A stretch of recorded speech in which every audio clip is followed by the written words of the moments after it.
Member for Talang Usang.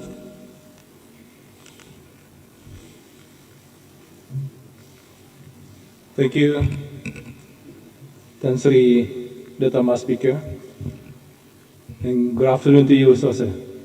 Tan Sri Datama Speaker, this bill being formulated based on the principle of the Malaysian Agreement 1963, MS63, to provide a more modern and comprehensive approach to the management of Sarawak's natural resources and environmental conservation, which finally includes provision that will empower us to exercise full authority over critical areas such as 1. Resource conservation, 2. Environmental management, 3. Pollution control and sustainable development.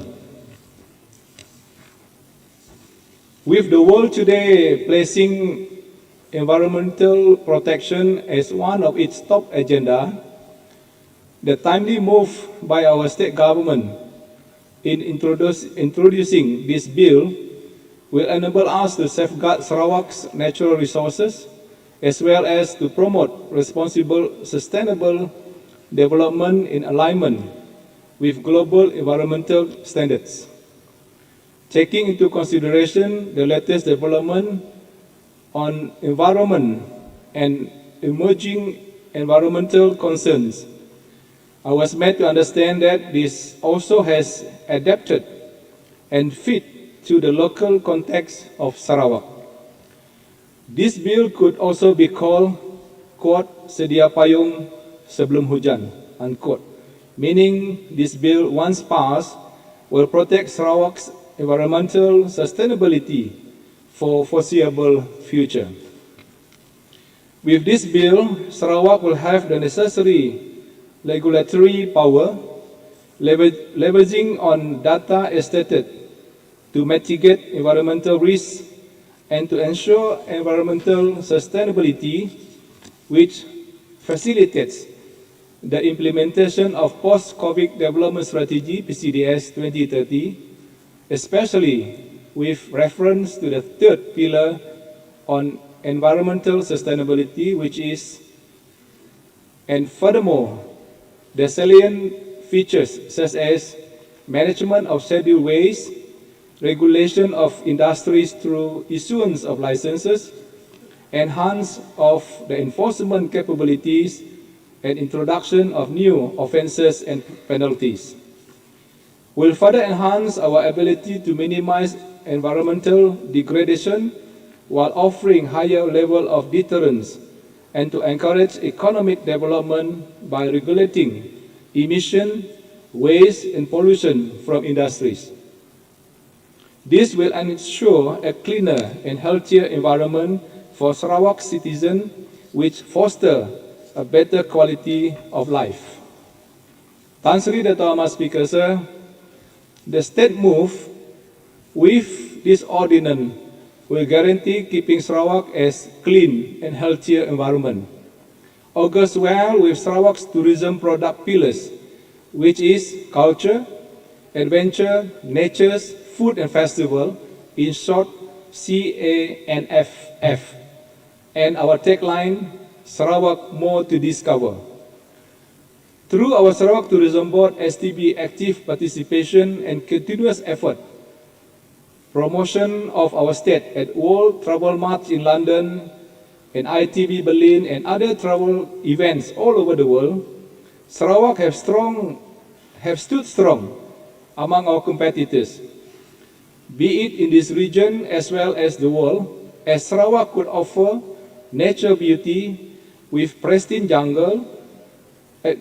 nature, jungle, river, an array of flora and fauna, and adventurous challenges-based destination. In fact, Sarawak offers none to other country fantastic nature and adventure tourism spot and attraction, especially in this region.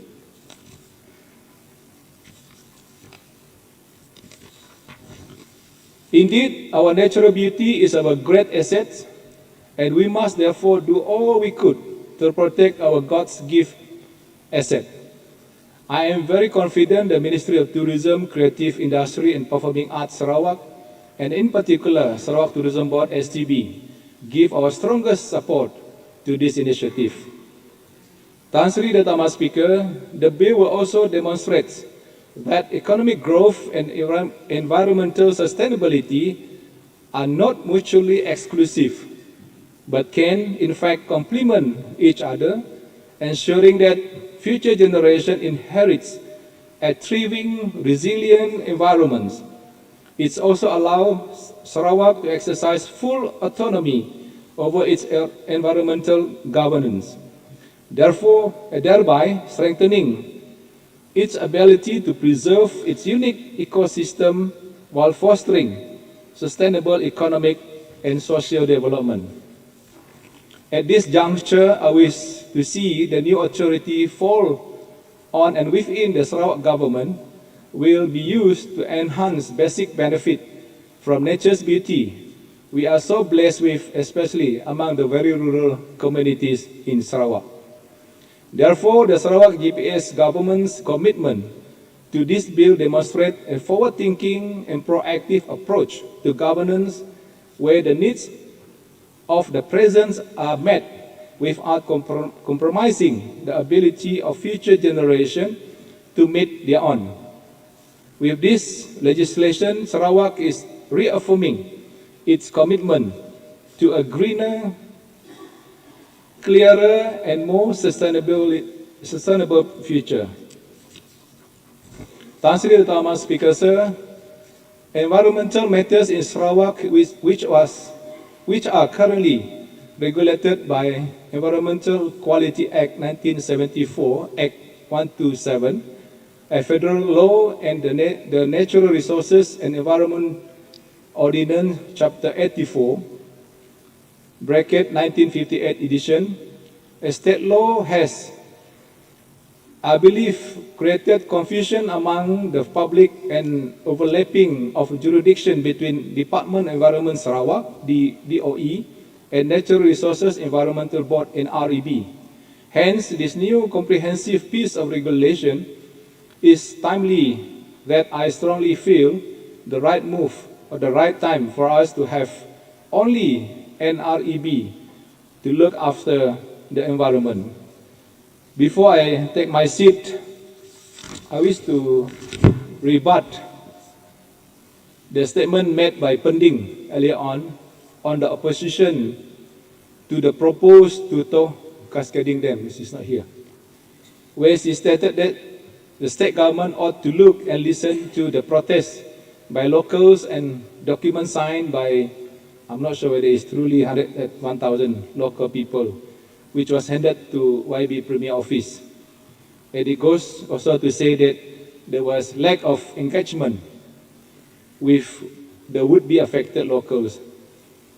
I thought that as a people representative from a political party that have quote democratic and unquote word to their names, Pending should also listen to both parties before coming up with a comment. You preach democracy, therefore you should seek to get information from people who support the state government too, not only from a small group from their side. She mentioned that there was signed document by 1,000 people, but I dare to say, if this is the yardstick, whether to go on or not with the project, the 4 YBs in Baram can easily get 40,000 signatures to support the project. This is what we know. The local memang setuju untuk kerajaan melihat kepada pelaksanaan cascading dam di Sungai Tutoh. And she also mentioned there was no engagement with the local people. This is truly untrue because the Ministry of Tourism, SEB, and all relevant authority have done a number of engagement, not only with the people that represent the kampung or the community leaders, termasuk NGO yang lawan kerajaan, termasuk political party, whereby saya, Datuk Berawat, also sat in the engagement session, di mana kita bersedia bertengkar, bergaduh dengan mereka. But during that kind of session, they are very quiet. Mereka tak tunjuk belang mereka. We are actually ready to say what we know about the proposed project, but there's none. Yeah. But what I'm trying to say here is, as said by Pending, there's no engagement. This is not true. I am very sure that the government of Sarawak are doing and propose the project secara yang betul, iaitu engagement dengan berperingkat-peringkat level ketua masyarakat dan level of our community. The GBS state government is not a naive government. We are a caring government. In fact, all the statement by YB Premier is done after he collect the facts, fakta, including when he mentioned that Tutuh Cascading Dam was given green light by local community to go ahead with the planning. This is very, very true. And I believe YB Premier will not dare to say it kalau tidak ada kenyataan surat yang sedemikian daripada komuniti, termasuk orang daripada kawasan saya N77 Telangusan yang melihat kepada keperluan pembangunan ini salah satu cara untuk kita membawa pembangunan ke kawasan kita. We have learned from Baram Dam experience whereby after it was not done, now we are back to square one. Every day saya dengan Datuk Gerawat YB Anyi menerima mesej, menerima video bahawa jalan kita putus, jambatan putus, landslide here and there, because logging company is no longer there, but the people who oppose development before is nowhere to be seen also. Jadi kita juga yang terpaksa memikul bebanan, which we don't complain, we are trying our best to do it.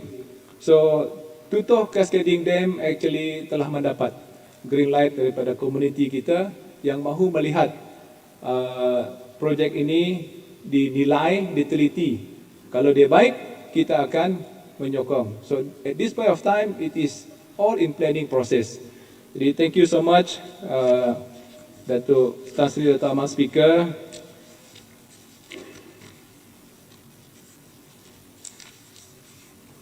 Therefore, I fully support this bill to be passed in this August House in the spirit of the Malaysian Agreement, MA 63. Thank you, sir.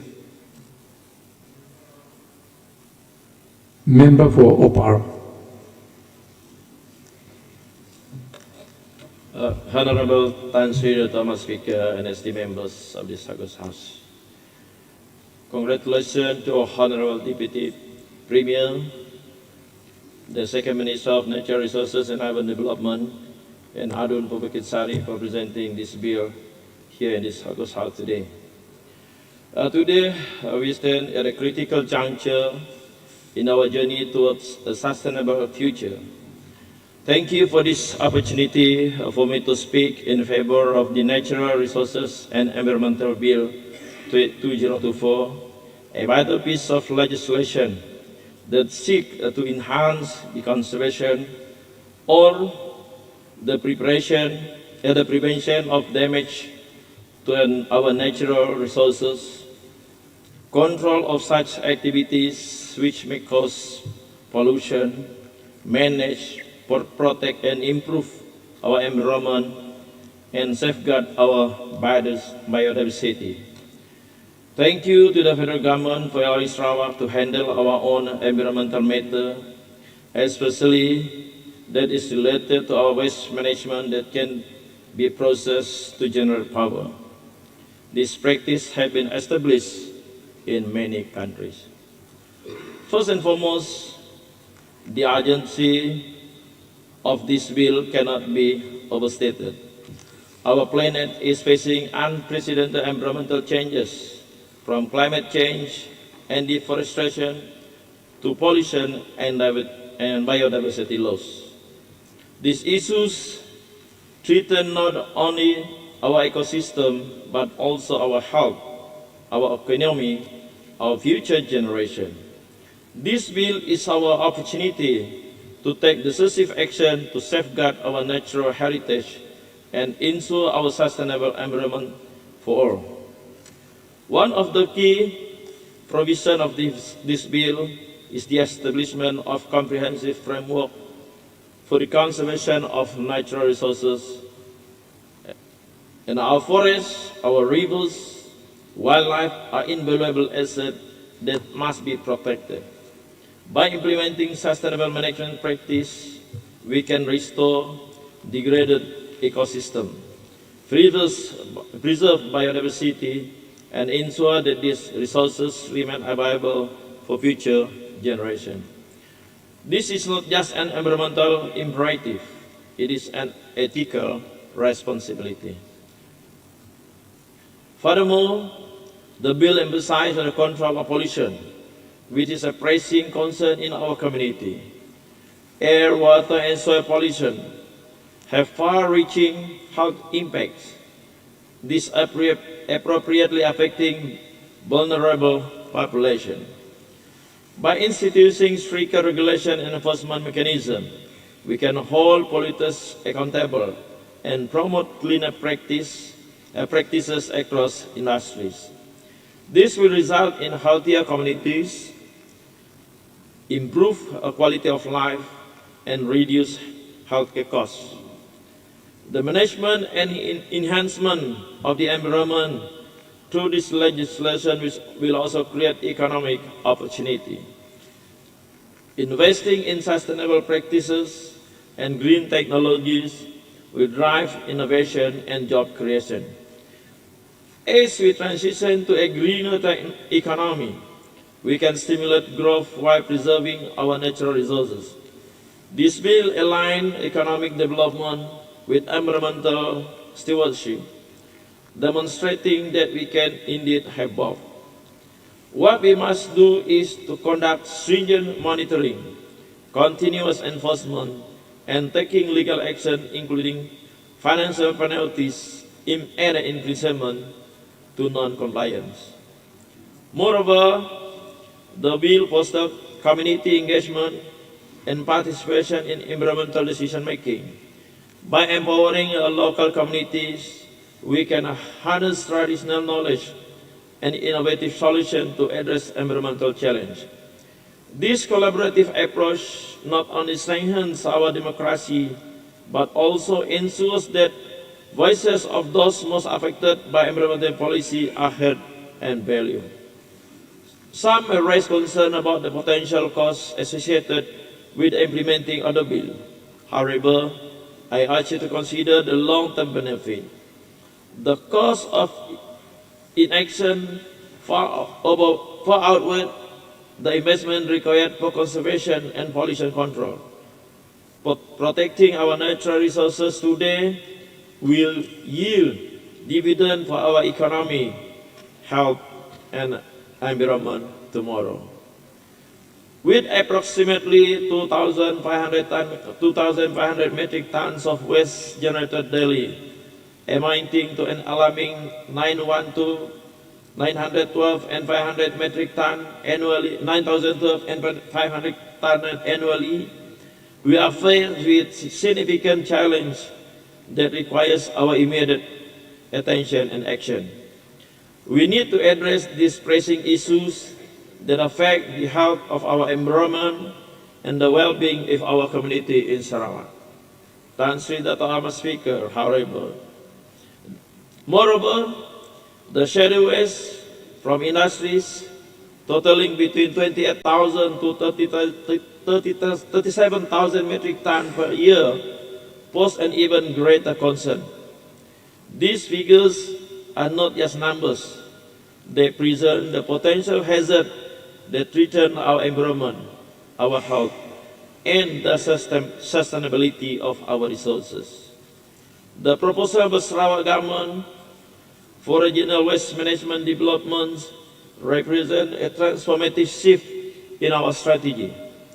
By focusing on a renewable energy solution, we can turn waste into resources rather than a burden. We can harness energy from waste, reduce our reliance on landfill, and minimize the environmental impact of waste disposal. This approach not only addresses the immediate concern of waste management, but also contribute to our long-term goal of sustainability and environmental stewardship. In conclusion, the Natural Resources and Environmental Bill 2024 represent a bold commitment of the GPS government to a sustainable future of Sarawak. It is a comprehensive approach to addressing the urgent environmental challenges that we face and safeguarding our precious natural resources. Let us seize this opportunity to be proactive steward to our environment, ensuring a livable planet for generations to come. Together, we can create a legacy of environmental responsibility and sustainability that will serve as a beacon of hope for our children and our grandchildren. I urge all of you in this August House to support this vital legislation. With that, Tan Sri Dato' Ahmad Speaker, I fully support this Natural Resources and Environmental Bill 2024 with this pantun. Dari Sebako pergi ke Kuching, menaiki ekspres dipandu laju. Kalau semua kita menyokong, Sarawak berdaulat dan terus maju. Thank you very much. Suara aku serah. Member for Tebeda.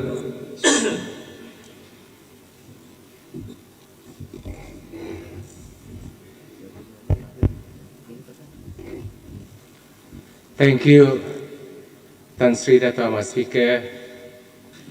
My utmost gratitude and sincere thanks for the opportunity rendered to me to participate in the debate of the Natural Resources and Environment Bill 2024. First and foremost, I would like to congratulate the Honorable Deputy Premier for the Minister for Natural Resources and Development, to a member for N82 Bukit Sari for the successful tabling of the bill this morning in this August House. Tan Sri Dato' Ahmad Speaker,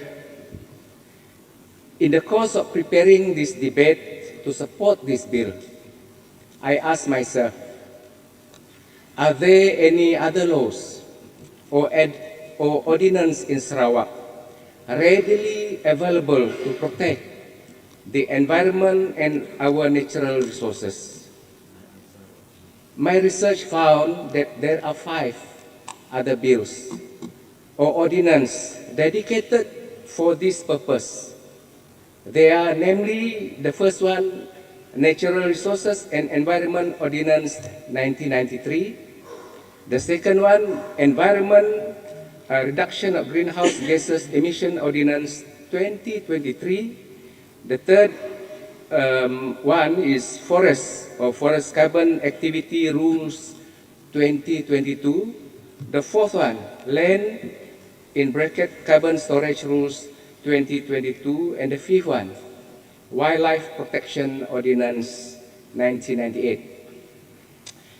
In 1993, a law was passed in Sarawak called the Natural Resources and Environment Ordinance under Cap 84, called Laws of Sarawak.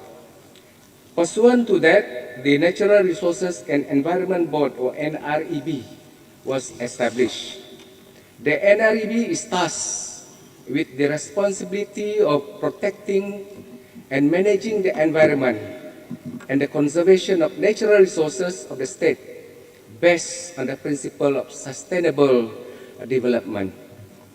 Tan Sri Dato' Ahmad Speaker, today we witness the tabling of another bill called the Natural Resources and Environment Bill 2024 in this August House, with the aim to enhance the enforcement powers of the agency to achieve our goal to better protect our environment and manage our natural resources.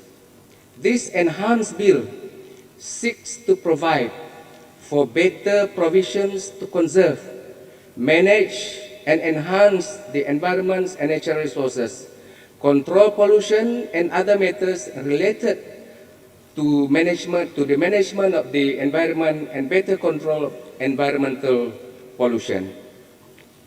The enhanced bill also allows Sarawak to implement the provisions on scheduled waste and other provisions on scheduled waste and, in the Environment Quality Act 1974, Act 127, to be carried out by Sarawak in phases agreed between the federal government and Sarawak government under the 18-point Malaysia Agreement 1963. On this note, Tan Sri Dato' Ahmad Speaker, we thank the federal government for agreeing to allow Sarawak to better manage our environment and our resources.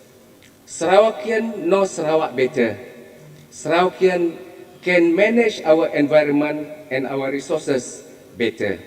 We hope that the federal government will not stop here, will not stop in this matter, but continue to agree to continue to grant us more autonomy in the future in other matters such as education and health, as enshrined in point 14, education and healthcare. Our government, the GPS government, will continue to fight for our right as enshrined in the MA 1963. Tan Sri Dato' Ahmad Speaker, the objective of the bill can be achieved with the establishment of Natural Resources and Environment Board with a total number of 13 to 18 members headed by a chairman appointed by the Majlis Mesyuarat Kerajaan Sarawak. The appointment of the controller of environmental quality is then made by the board with approval of the minister. He will be responsible for the day-to-day administration and management of the board. This enhanced bill provides the power and authorizes the enforcement officers to investigate, to arrest, to search, to seize, to detain, and to issue compound to the environmental would-be offenders. Tan Sri Dato' Ahmad Speaker, Clause 27, which empowers the minister on recommendation of the board to prescribe any activities which may have significant impact to the environment and provides for the requirement for the submission of Environmental Impact Assessment or EIA report by any person intending to carry out such prescribed activity to the controller. This will help mitigate and regulate activities that has far-reaching and damaging effect on the environment to protect and conserve our very delicate biodiversity, our land, our air, our water, and our soil. Clause 86 provides for the imposition of financial penalty for any non-compliance or breach of any provisions under the ordinance should be adequate to deter would-be offenders. A significant increase in the compound issued to offenders from 30% term to 2/3 of the maximum fine is definitely and surely a deterrent to would-be offenders. Uncontrolled economic activities, uncontrolled and unregulated disposal of waste and scheduled waste has brought great and irreversible damage to our environment. This bill has provisions to protect us, humans, animals, protect our resources and the habitats that all these microorganisms live in. It also provides legislation to regulate issues on pollution, contamination, and most importantly, how we respond to any calamities and environmental disasters like oil spill. Tan Sri Dato' Ahmad Speaker, let me share an incident not too long ago happening in Penang. There was an oil spill in Penang, as reported by Sahabat Alam, has polluted a 5-kilometer coastline on the island has caused major harm to the ecosystem, marine life, and seabirds. It brought economic losses, especially for fishermen and those involved in marine culture. Hence, with this bill, the responsible authority can step up its monitoring and thereafter enforce this regulatory role provided in this bill. Tan Sri Tuan Speaker, unscrupulous dumping of scheduled waste, radioactive materials can be also very dangerous, and this need to be regulated. And I'm very sure that this bill provides all the provision to regulate anything that falls under this matter. Open burning and deposit of refuse. I wish to inquire from the Minister on clause 38, section 1, 2, and 3, in the case of hill paddy shifting cultivators who cut down an area for the purpose of paddy planting and did an open burning. I appeal to the Minister and the Controller to probably exclude these activities from the requirement to apply for license and offences of open burning. These poor farmers, if compounded, will definitely leave behind a very deep and big hole in their pocket. So kita kesianlah timbalan premier. Tan Sri Dato' Ahmad Speaker, in conclusion, I believe this bill is a bold and a pragmatic step to ensure our environment, our air that we breathe, water that we drink, food that we eat are safe for all of us, and our natural resources are protected. On that note, together with my fellow members who spoke earlier than me, I beg to support this Natural Resources and Environment Bill 2024. Thank you. Member for Ngama.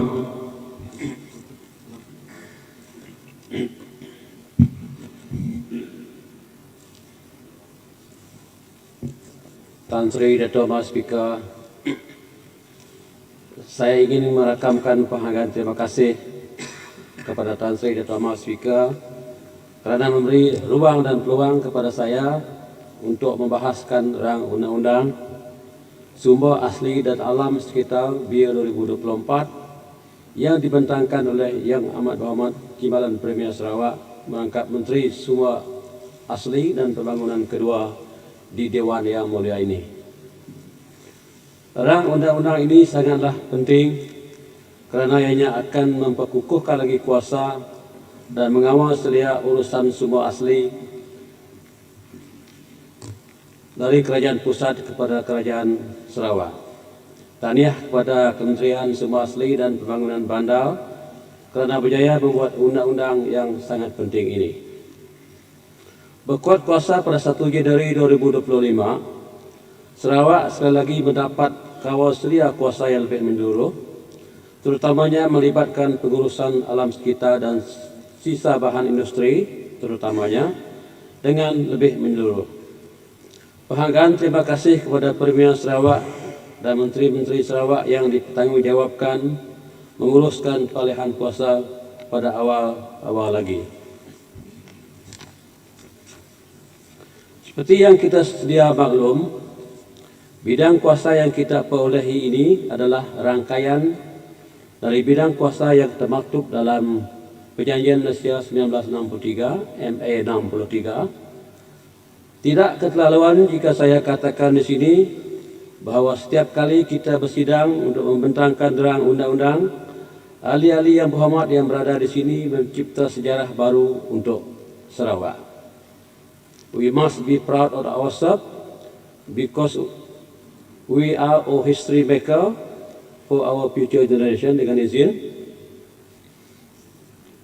Tan Sri Dato' Ahmad Speaker, dalam berang undang-undang yang dibentangkan ini, penugasan Lembaga Sumber Asli dan Alam Sekitar NREB akan bertambah dan bidang kuasa mereka juga akan lebih luas berbanding sebelum ini, di mana ianya dibahagikan kepada dua bahagian, iaitu di bawah kawalan selia Jabatan Alam Sekitar.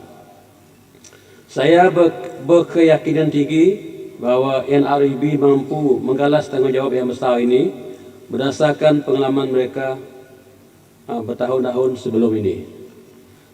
Sedikit kekangan yang mungkin timbul adalah dari segi penambahan sektor baru dalam inisiatif ekonomi hijau terutamanya. Kekangan lain adalah seperti kekurangan pegawai dan petugas terutamanya yang melibatkan bidang penguatkuasaan dan perundangan. Tetapi saya amat yakin perkara sebegini telah diperbincangkan di bahagian tertinggi pengurusan NREB itu sendiri. Justru NREB mampu menjadi peneraju di dalam pelaksanaan polisi yang baru dan yang telah sedia ada. Tabir urus dan pelaksanaan yang baik dalam bidang-bidang ini akan memperkukuhkan misi dan visi Sarawak untuk menjadi masyarakat maju dan berpendapatan tinggi menjelang tahun 2030.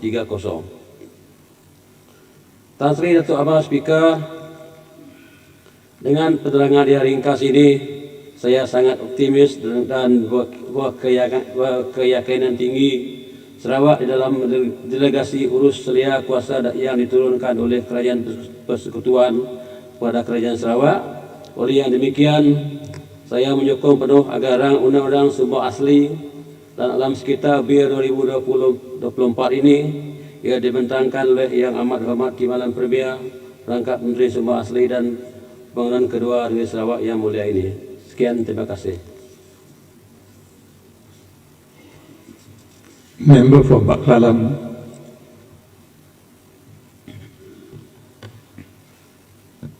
Thank you, Mr. Speaker, in allowing me to participate in the debate of this bill, the Natural Resources and Environment Bill 2024. I rise to express my support for this bill because, once approved, it would be a crucial piece of legislation that seeks to address the urgent need to conserve, manage, and enhance the environment and natural resources in our beloved state of Sarawak. This bill is a step forward in ensuring that we not only protect our environment, but also manage our natural resources responsibly for the benefit of future generations. May I record my appreciation and thanks to the Honourable Deputy Premier, and also the Honourable Member for Bukit Sari for tabling this bill. Mr. Speaker, this bill, as we know, includes provision to control pollution and improve the management of various forms of environmental degradation that affect our communities. It also seeks to strengthen our ability to manage hazardous and residual waste as outlined under the Environmental Quality Act 1974, with the Sarawak government assuming greater responsibility for enforcement as agreed under the Malaysia Agreement 1963. The scope of this bill encompasses a wide range of natural resources, resources that are the lifeblood of our economy, our cultural heritage, and the well-being of our people. Air, biodiversity, minerals, oil and gas, forest produce, land, water, and marine life. These are our treasures. These are the resources that sustain not only our economic development, but also the unique way of life that has existed in Sarawak for generations. Mr. Speaker, I fully support the bill, particularly because it recognizes the need to better manage these invaluable resources. It ensures that our environmental policies are not only comprehensive, but also responsive to the challenges of today's world. We are at a crossroad where we must make choices that balance economic progress with environmental sustainability, and this bill lays the foundation for that balance. Mr. Speaker, however, while I am in full support of this bill, I wish to raise one important point of caution, particularly with regard to the provision under Section 23 concerning the gazetting of conservation areas. This section allows for the designation of both alienated and unedited lands as conservation areas, which is a critical move to protect our environment. But I urge respectfully that the government to take into account the significant presence of native customer rights holders in these areas. Our indigenous communities have lived on and cared for these lands for centuries. They have a deep intrinsic connection with the land, forests, and rivers that sustain them. Their lives are interwoven with the natural environment, and their livelihoods often depend on the sustainable use of these resources.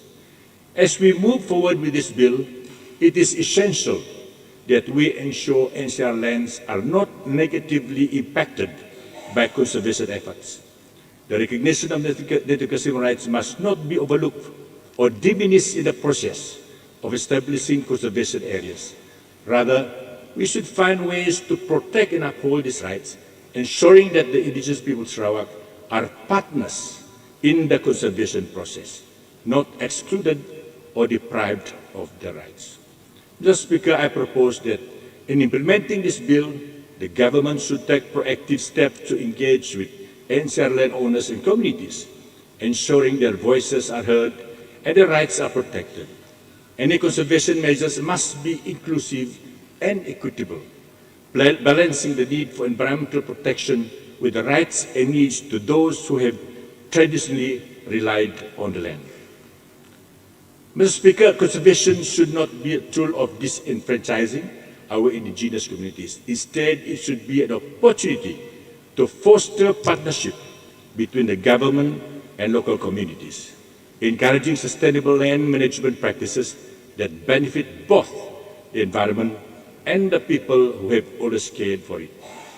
In conclusion, I wholeheartedly support the Natural Resources and Environment Bill 2024 as it represents a significant step toward preserving our natural heritage for future generations.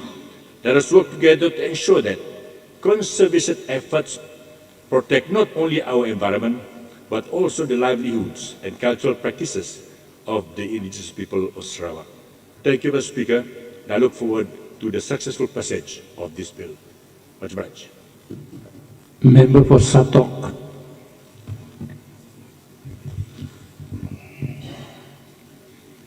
Bismillahirrahmanirrahim. Assalamualaikum warahmatullahi wabarakatuh. Salam sejahtera dan salam Sarawak maju makmur. Tan Sri Datuk Amar Speaker, thank you, sir, for allowing me to participate in this debate for the Natural Resources and Environment Bill 2024 in this August House. My appreciation goes to Honorable Deputy Premier and Member for Bukit Sari for the tabling of this bill, which is timely given our current climate in both our economy and our environment. Ensuring protection and preservation of the environment is the priority of the Sarawak government and the Right Honourable Premier. The Honourable Member for Kedua, as he has pivoted our approach towards sustainable energy development and production since assuming office in 2017. Through this, not only are we able to explore, pioneer and produce our energy resources, in doing so, we are able to become among the global leaders in the new economy. It goes without saying the aspect of environmental preservation as well as energy production derived from sustainable sources such as hydrogen, ammonia, and methanol, among others, must go hand in hand. We must look at the big picture while we continue to focus on our energy transition agenda, and we should not be in abject neglect of the environment. Mr. Speaker, it is vital that our long-term strategies remain viable and our future resources remain sustainable. The success of our strategies, be it the post-COVID development strategy, the Sarawak Gas Roadmap, and the Sarawak Hydrogen Roadmap, as well as development master plan, hinges on the preservation of the environment. These will be the movers of the current economy and economy of the future.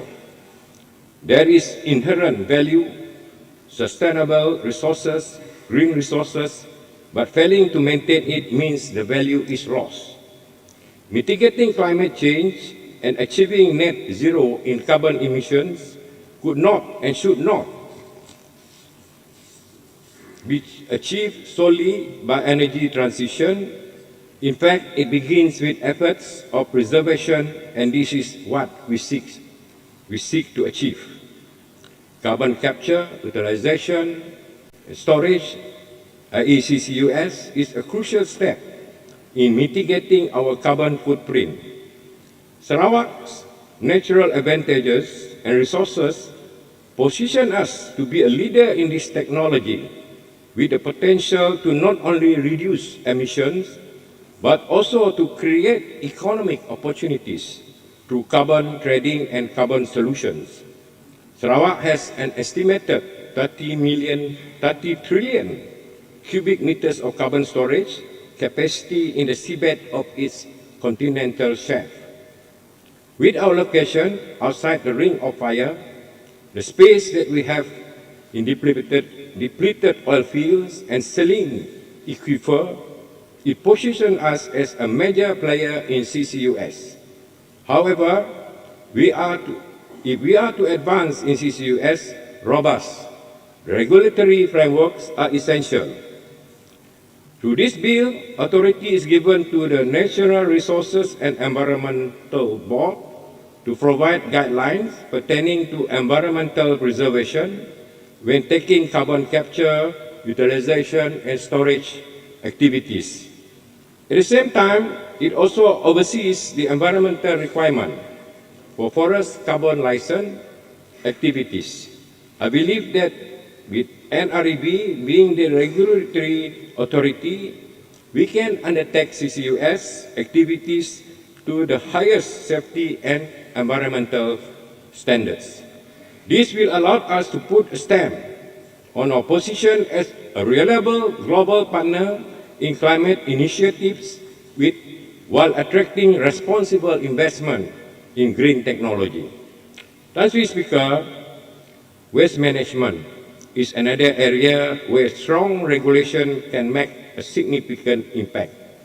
While Sarawak has made strides in waste management, inconsistent enforcement, a lack of standardization in waste disposal processes hinder our progress. To improve, we need a system that enforces standards for recycling, composting, and waste to energy facilities.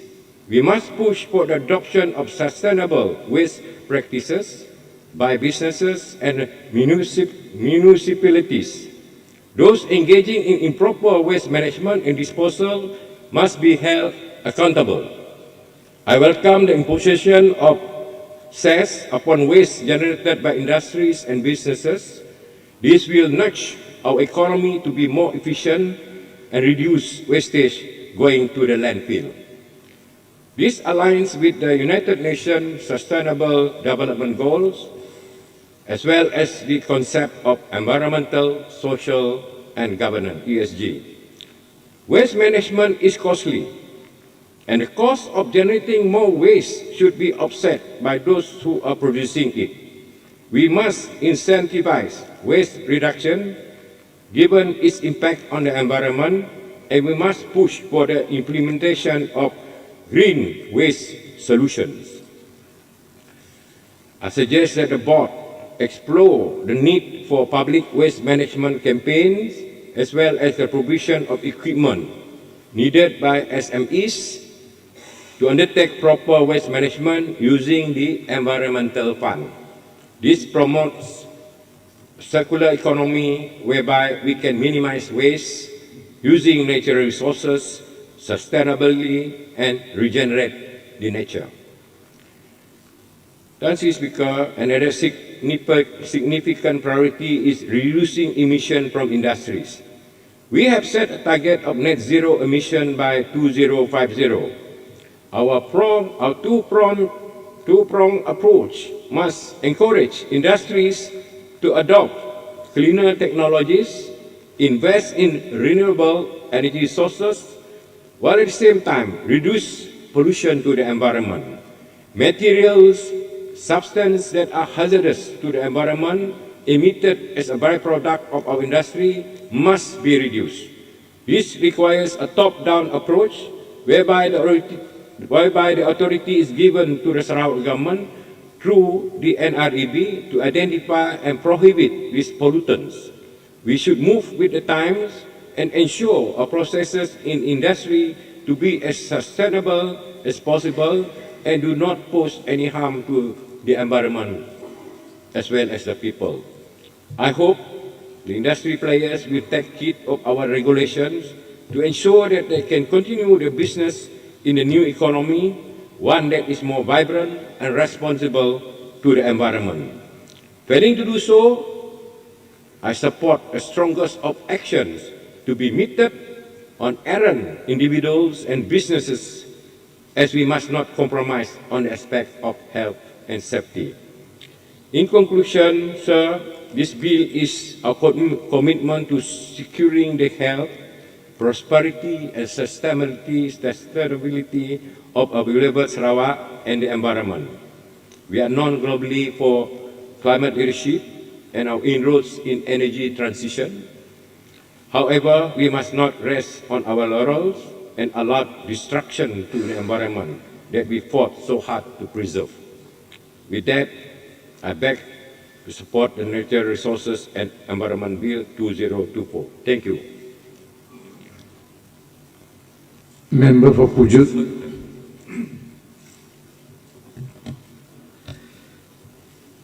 Thank you, Dan Sri Dato' Amar, Speaker. Thank you for giving me the opportunity to participate in the debate on Natural Resources and Environment Bill 2024 in this August House. Firstly, I would like to commend the Honourable Deputy Premier, Second Minister for Natural Resources and Urban Development, and Minister for International Trade, Industry and Investment, and Honourable Member for N82 Bukit Sari, who tabled this bill in this Dewan. The comprehensive bill is a bold and timely initiative by the Sarawak government, underscoring our commitment to responsible environmental stewardship and sustainable development. I thereby commend the government for initiating such proactive steps, especially during the time when the global and local need for natural resource management and environmental preservation is more pressing than ever. The establishment of the Natural Resources and Environment Board through this bill is considered as a timely and proactive move. The board will have the mandate and authority to ensure that Sarawak's natural resources are managed in a way that protects our environment, benefits our people, and preserves these resources for future generations. The establishment of such a board signals the government's recognition of the importance of structured oversight and regulatory frameworks to safeguard Sarawak's rich environmental assets. Dan Sri Dato' Amar, Speaker, the introduction of this bill is crucial as Sarawak continues to grow and develop as we push forward with ambitious projects under the Post-COVID Development Strategy 2030, PCDS 2030. We must also be vigilant to mitigate environmental risk that could arise from the increased economic activities. This bill provides the framework to regulate, monitor, and guide all resource-related activities, ensuring that they are aligned with Sarawak's vision for a sustainable and green economy. Through the establishment of the Natural Resources and Environment Board, we will be better equipped to address critical environmental issues. The board will have the authority to regulate activities such as land use, mining, vegetation clearance, and water usage, all areas that are essential to the well-being of our environment. The power will enable the board to take swift action in preventing pollutions, protecting water resources, and preserving natural landscapes. This bill's focus on controlling pollution and environmental degradation is an essential part of safeguarding Sarawak's natural heritage. Tan Sri Dato' Ahmad Speaker, the most significant benefits of this bill to Sarawak are as follows. Firstly, it enhances our ability to protect biodiversity by allowing the board to set goals and policy to maintain environmental quality. This is critical for sustaining our rich flora and fauna, which is not only a source of pride, but also a valuable asset for ecotourism. Secondly, the bill also permits us to take proactive steps in climate action, especially through the provisions for carbon capture, utilization, and storage.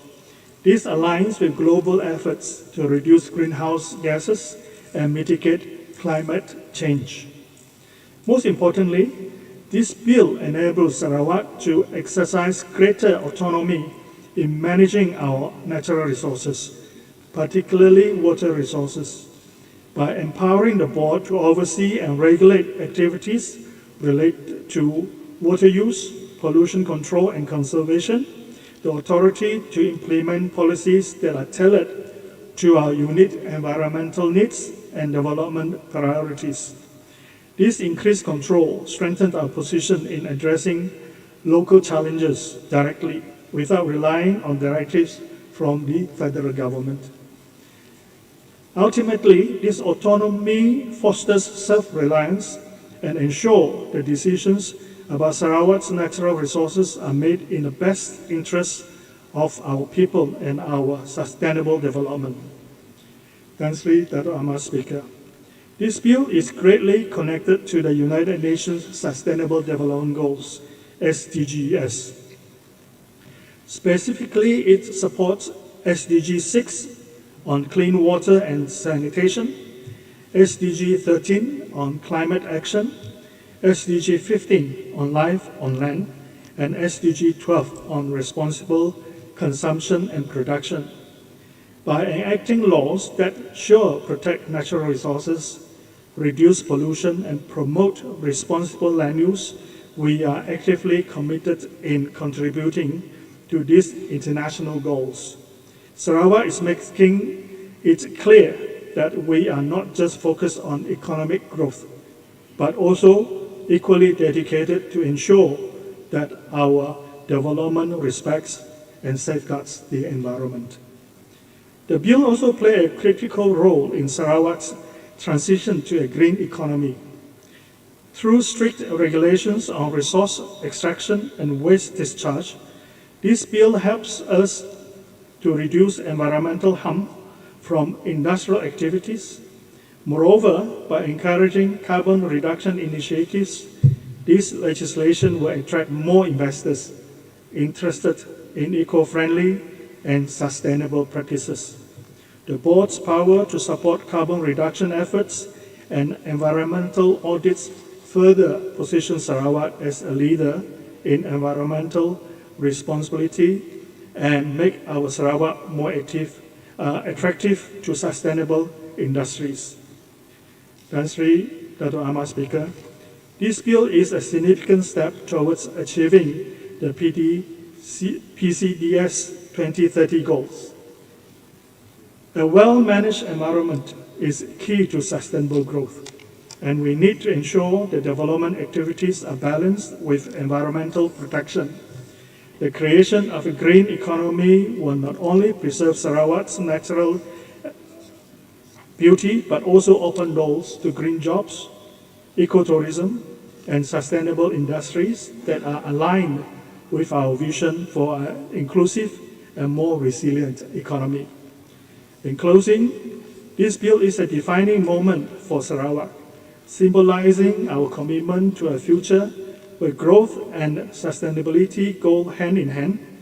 With that, Tan Sri Dato' Amar Speaker, Pujut supports the Natural Resources and Environment Bill 2024 as it represents a milestone in Sarawak's journey towards sustainable development and environmental excellence.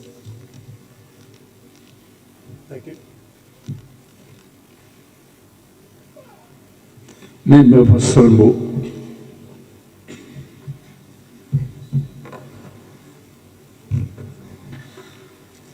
Thank you, Tan Sri Dato' Amar Speaker, for the opportunity given to me debating on the amendment of Natural Resources and Environmental Bill 2024 at this revered August House.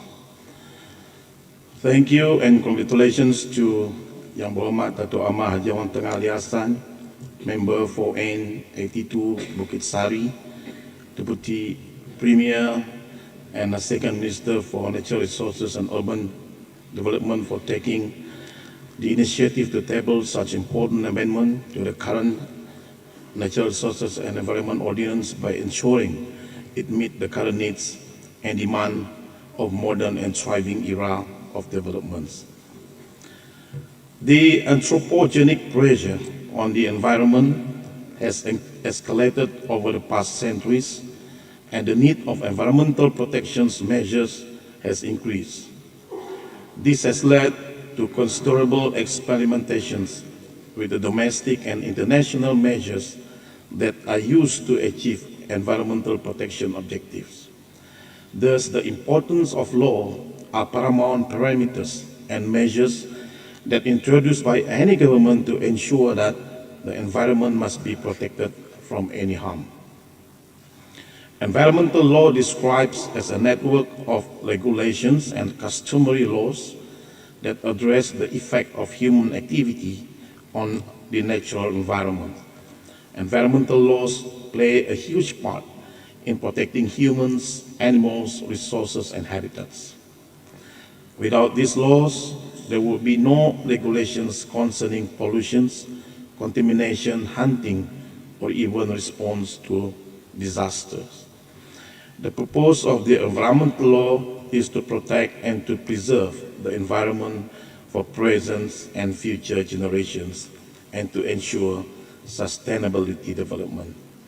As for this Natural Resources Environment Ordinance Amendment, I was made to understand that the purpose is to introduce a new offense and penalties to ensure compliance with the laws and regulations and to punish those who break the law. I'll put my concern the most on the offenses for restricted activities with or without license. Water quality is another critical area of focus in the environmental law. Contaminated water can pose significant risk to human health, leading to illness and even death. I hope this law too will cover the most stringent measures to monitor and control water pollutions, ensuring that water resources are safe for consumptions and other uses. I take for example that those companies or shops that are doing the vehicle servicing at any commercial area, we can see with our own bold eyes on how they dispose their used engine oil and other synthetic oil using a simple gallon. If it not been handled properly, it might be leaked and disposed to the drain. If we pass by any of those with so-called mechanic shops and look at the nearby drain, the drain is served with black oil color telling us what is the content. So who will be responsible to impose law against these activities? The same goes to the many conventional pig farms situated in various places throughout Sarawak. Many intense conventional pig farms dispose their waste or feces directly to nearby stream or might be rivers. Again, I take for example from the study that been carried out by researchers at Sungai Serin at Padawan on the impact of pig farming on the water quality at the said river.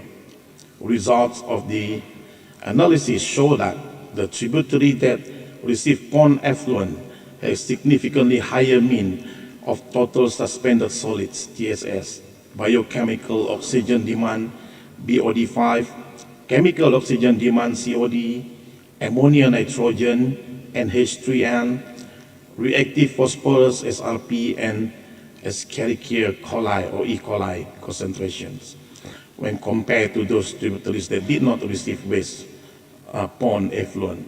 From the analysis result show that this Siaran River is severely polluted from the conventional pig farming activities around it, and might be the tributary of this river is the source of water for treatment plant.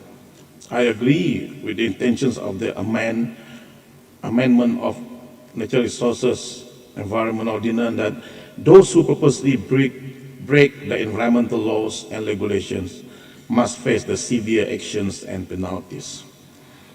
So we need to imply the stringent law for all these activities from keeping polluting our water source and environment in large. There must be a countermeasures methodology that can be introduced by any relevant agencies, but ensuring that any economic activities must be in line with our environmental protection policies. This commitment is formulating the regulations is anchored in the principle that robust legal framework are essential for achieving environmental goals with the broader context of sustainable development and governance SDG, both globally and at the regional and national levels. I believe the introductions of the new offenses and penalties is aimed to foster cohesive decision-making, ensuring that enforcement actions are well as higher deterrents on pollutions of environment are effective and efficient. With that, Tan Sri Thomas Speaker, I beg to support. Member for Pelagus.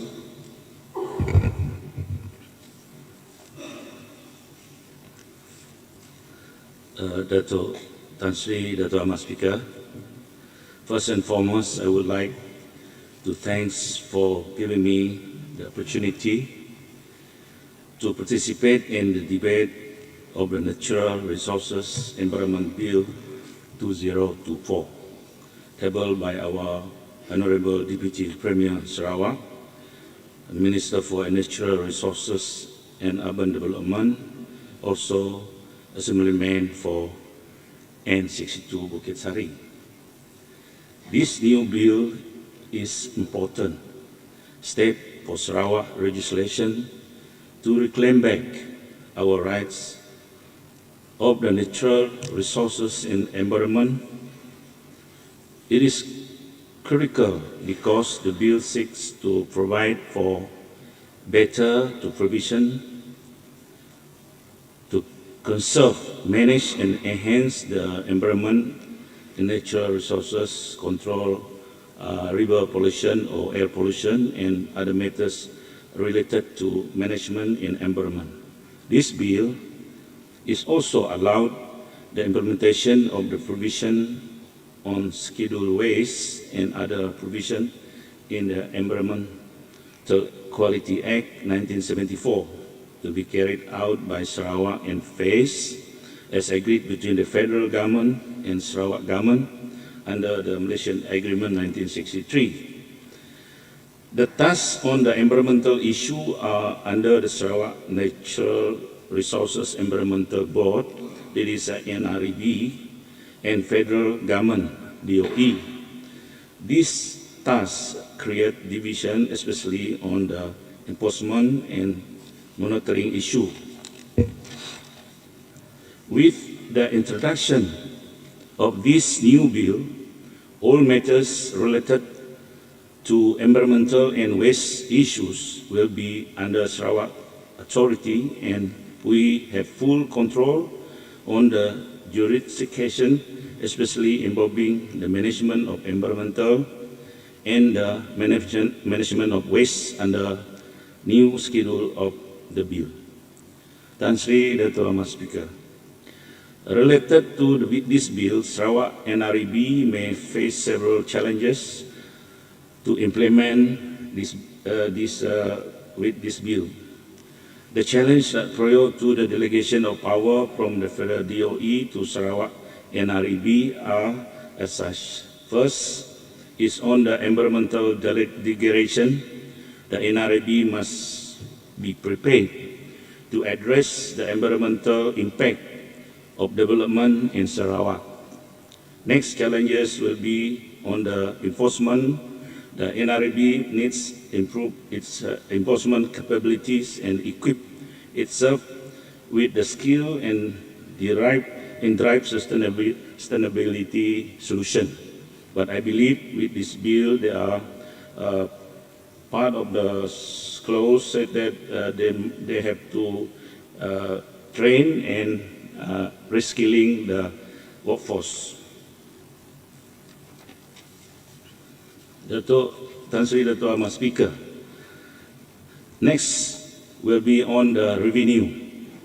The NREB needs to find ways to increase its revenue to cover the costs of environmental management and protection. The NREB needs to engage with stakeholders to foster a collaboration approach to environmental protection. And lastly, on the environmental laws, whereby the NREB need to enforce environmental laws and regulation. Despite these challenges, we still optimize that the NREB can overcome these obstacles and rise to the challenge. The first hurdle is always difficult, but given the time frame, NREB definitely can work it out. As being explained by the Minister in charge, NREB is also developing the Environmental Information System, Sarawak ENVISS, a scheduled waste management system equivalent to DOES, such as the Electronic Scheduled Waste Information System, ESWIS.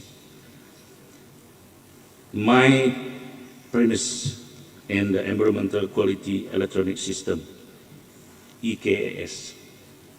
This system are one step forward as a process of transferring environmental autonomy under the Malaysian Agreement 1963 will be carried out again in phases.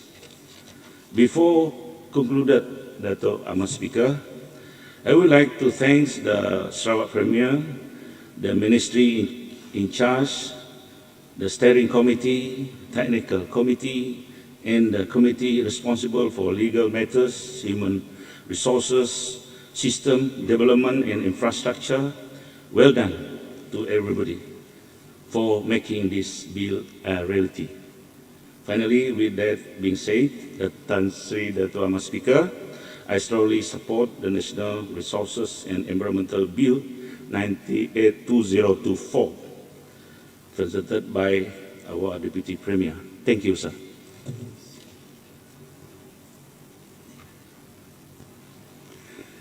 Member for Anklili.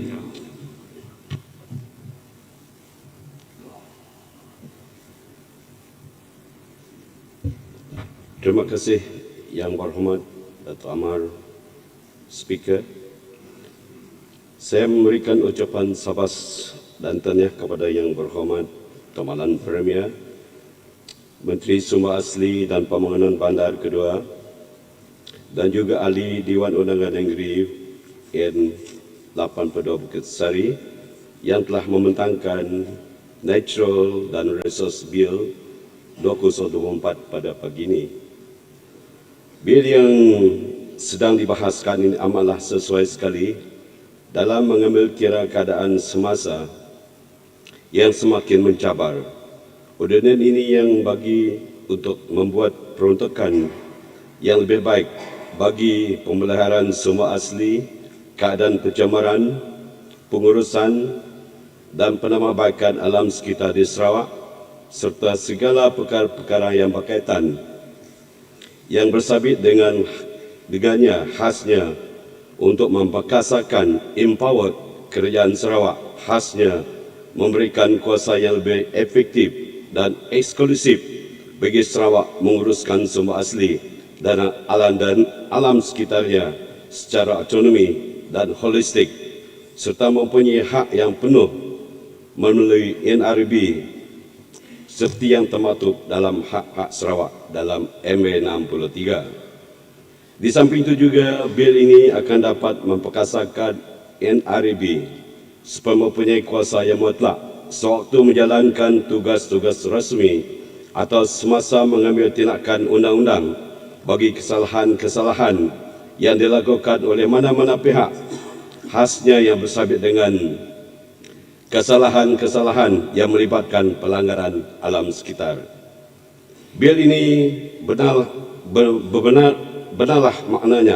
maknanya, kena dengan kelulusannya nanti akan memberikan kuasa yang penuh kepada kerajaan Sarawak melalui NRB daripada DOE yang mengakui kerajaan persekutuan selama ini, supaya kepentingan Sarawak khasnya rakyatnya serta generasi-generasi yang akan datang akan dapat menjaga dan memelihara, menikmati alam sekitarnya sendiri, termasuklah tanah, air, pencemaran bunyi atau apa-apa saja yang berkaitan dengan alam sekitar, seperti yang telah dibahaskan oleh rakan-rakan saya yang terdahulu sebentar tadi.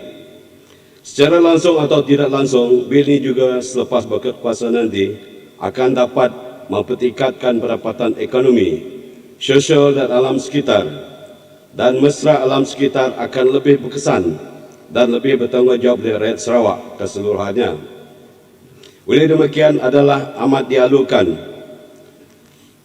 ke semua wakil rakyat termasuk pihak pembangkang agar tidak mempersoalkan tujuan dan objektif baik, objektif murni ini, bil ini dalam usaha kerajaan kita di Sarawak bagi menjaga hak-hak kita yang bersabitkan dengan masalah pengurusan alam sekitar.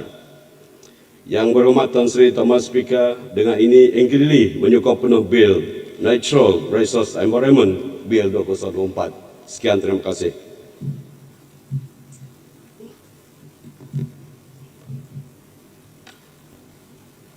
Member for Kota Sentosa.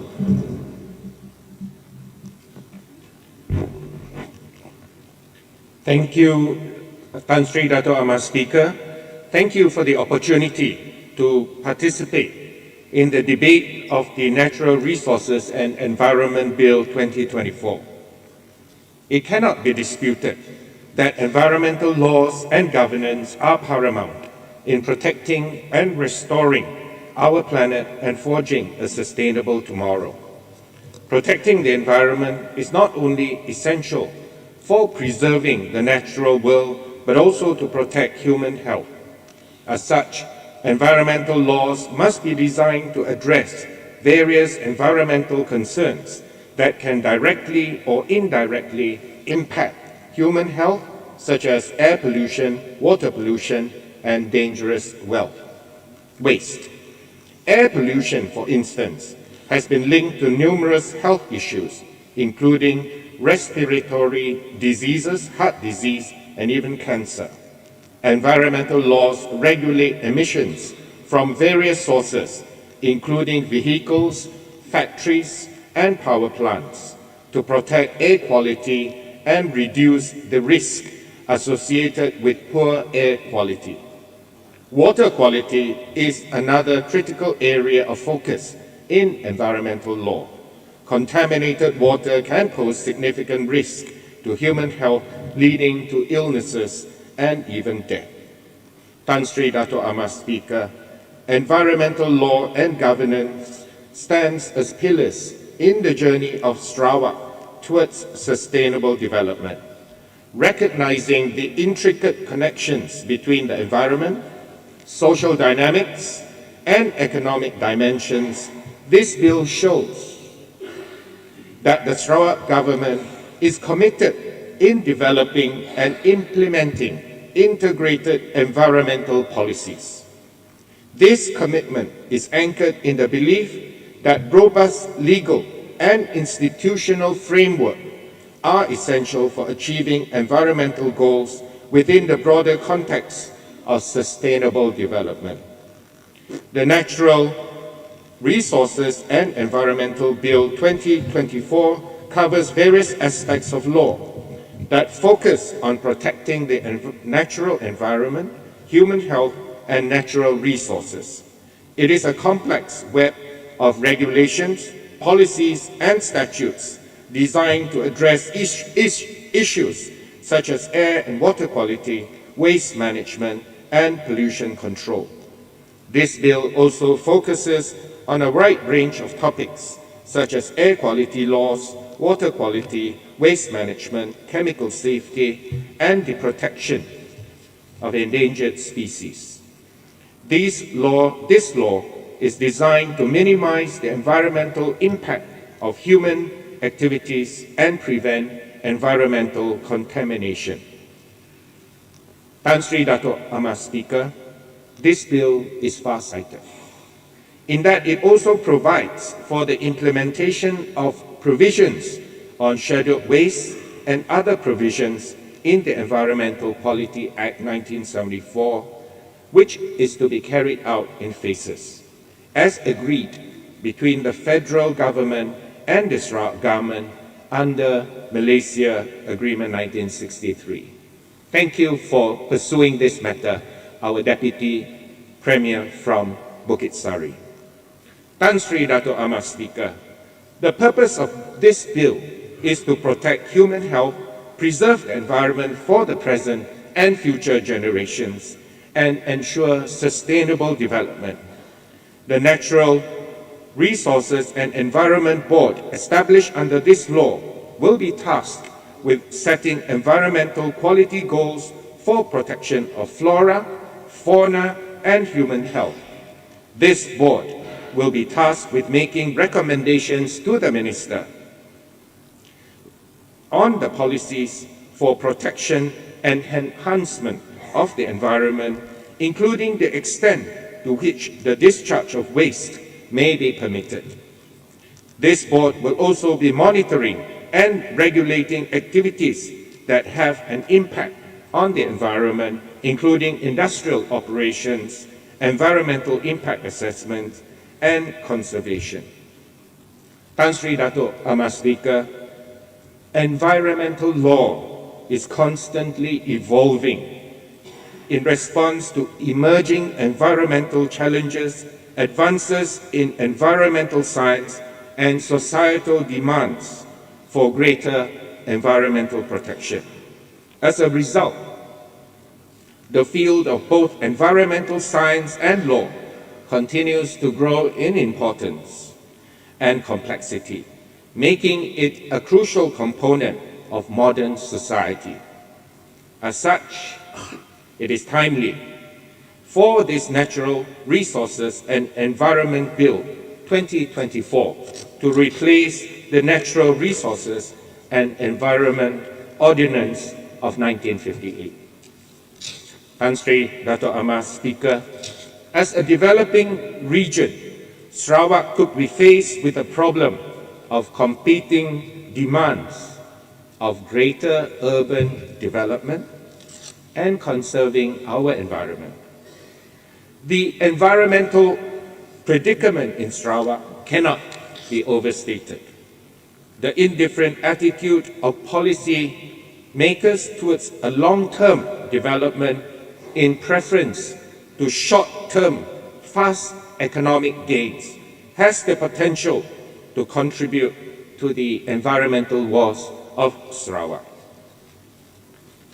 Sarawak government could learn from history that has clearly shown that one of the main reasons for society's collapse is conscious destruction of their natural resources. A society seeking rapid development could achieve its aspirations without necessarily having to compromise its environment.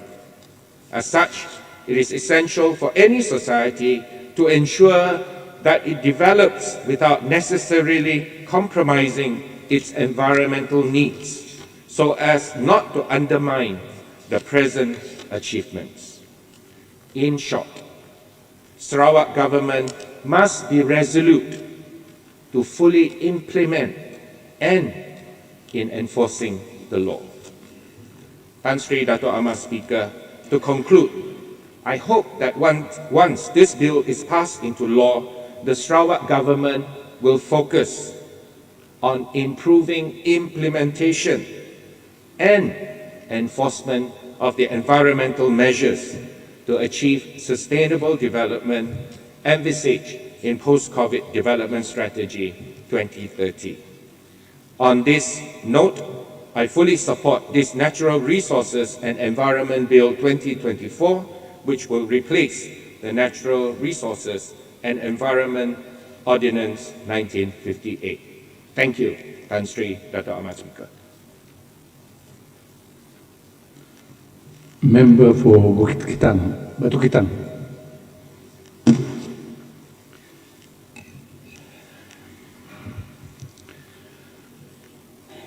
Thank you, Dato' Amar Speaker.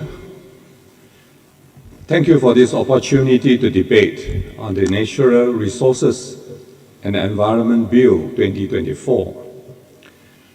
This Natural Resources and Environment Bill will shift environmental regulatory control from the federal government to Sarawak, beginning with scheduled waste management in 2025. It is heartening to see the Sarawak GPS government taking more control over our own resources. And it is timely for Sarawak to take over waste management, which includes metal waste, pollution licensing, air and water discharge, and noise control. This indeed marks a significant move towards greater autonomy in managing Sarawak's environmental matters, all in accordance with MA 63. Tan Sri Dato' Amar Speaker, Sarawak can manage these types of waste that require licensing of specific activities: premise operation, waste transportation, discharge of oil into waters, and air and noise pollution management. The bill is designed to address pollutants and discarded materials which are no longer usable or profitable and which will otherwise be dumped into the environment, causing harm to our people. NREB will be the authority responsible to manage and to fund these efforts.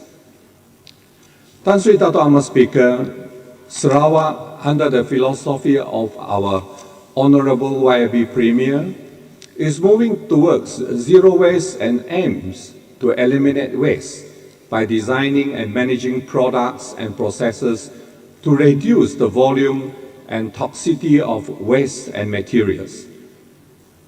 Conserve and recover all resources and not to bury or to burn them. Sarawak's zero waste agenda includes minimizing consumption and waste generation, extending the life of products through reuse and repair, processing materials into new products, extracting energy from waste materials, and composting organic waste. Sarawak is also moving towards a circular economy, encompassing a model of production and consumption, which involves sharing, leasing, reusing, repairing, refurbishing, and recycling existing materials and products as long as possible. The key principles of Sarawak's circular economy includes creating products that are durable, repairable, and recyclable, extending the lifespan of products through reuse, repair, and refurbishment, and restoring Sarawak's ecosystems and natural resources. While zero waste is a goal, a circular economy is a system that can help achieve that goal. And a circular economy is a practical approach to implementing zero waste principles by designing products for longevity, minimizing waste, maximizing resource efficiency. Sarawak is moving towards a more sustainable future. Tan Sri Dato' Amar Speaker, Sarawak, under the stewardship of our YAB Premier, is actively pursuing waste-to-energy initiatives to address its growing waste management challenges and to promote sustainable development. There is money to be made from waste to energy, and this bill will enable Sarawak to be in full control of this resource, Sarawak's resources. The GPS government, through the initiatives of our YAB Premier, intends to build 2 high-tech incinerators to process waste from Kuching to Limbang.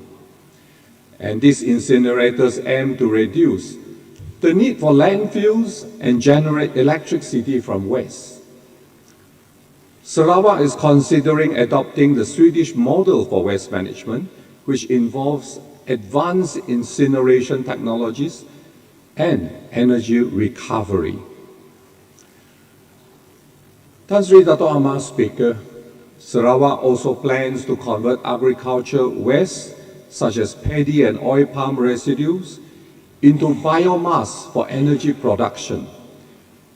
This technology combines with coal to produce blue energy, a cleaner alternative to traditional coal-fired power plants.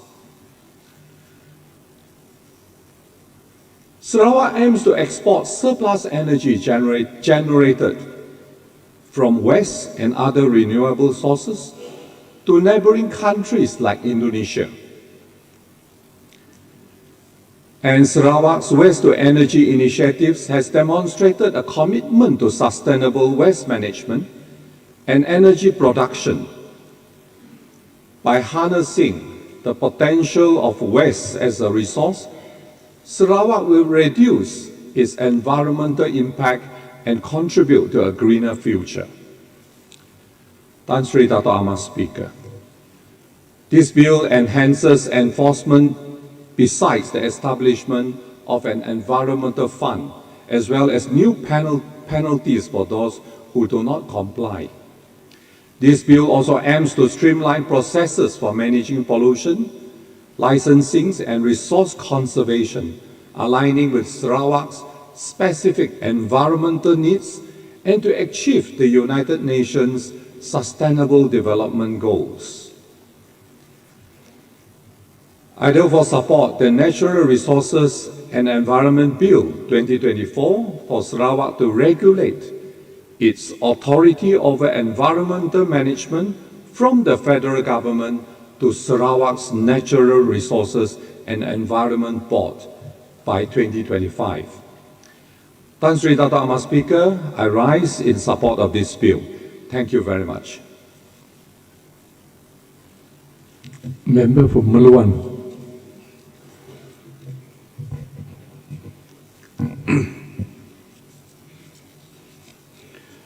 Tan Sri Dato' Amar Speaker, thank you for giving me the opportunity to debate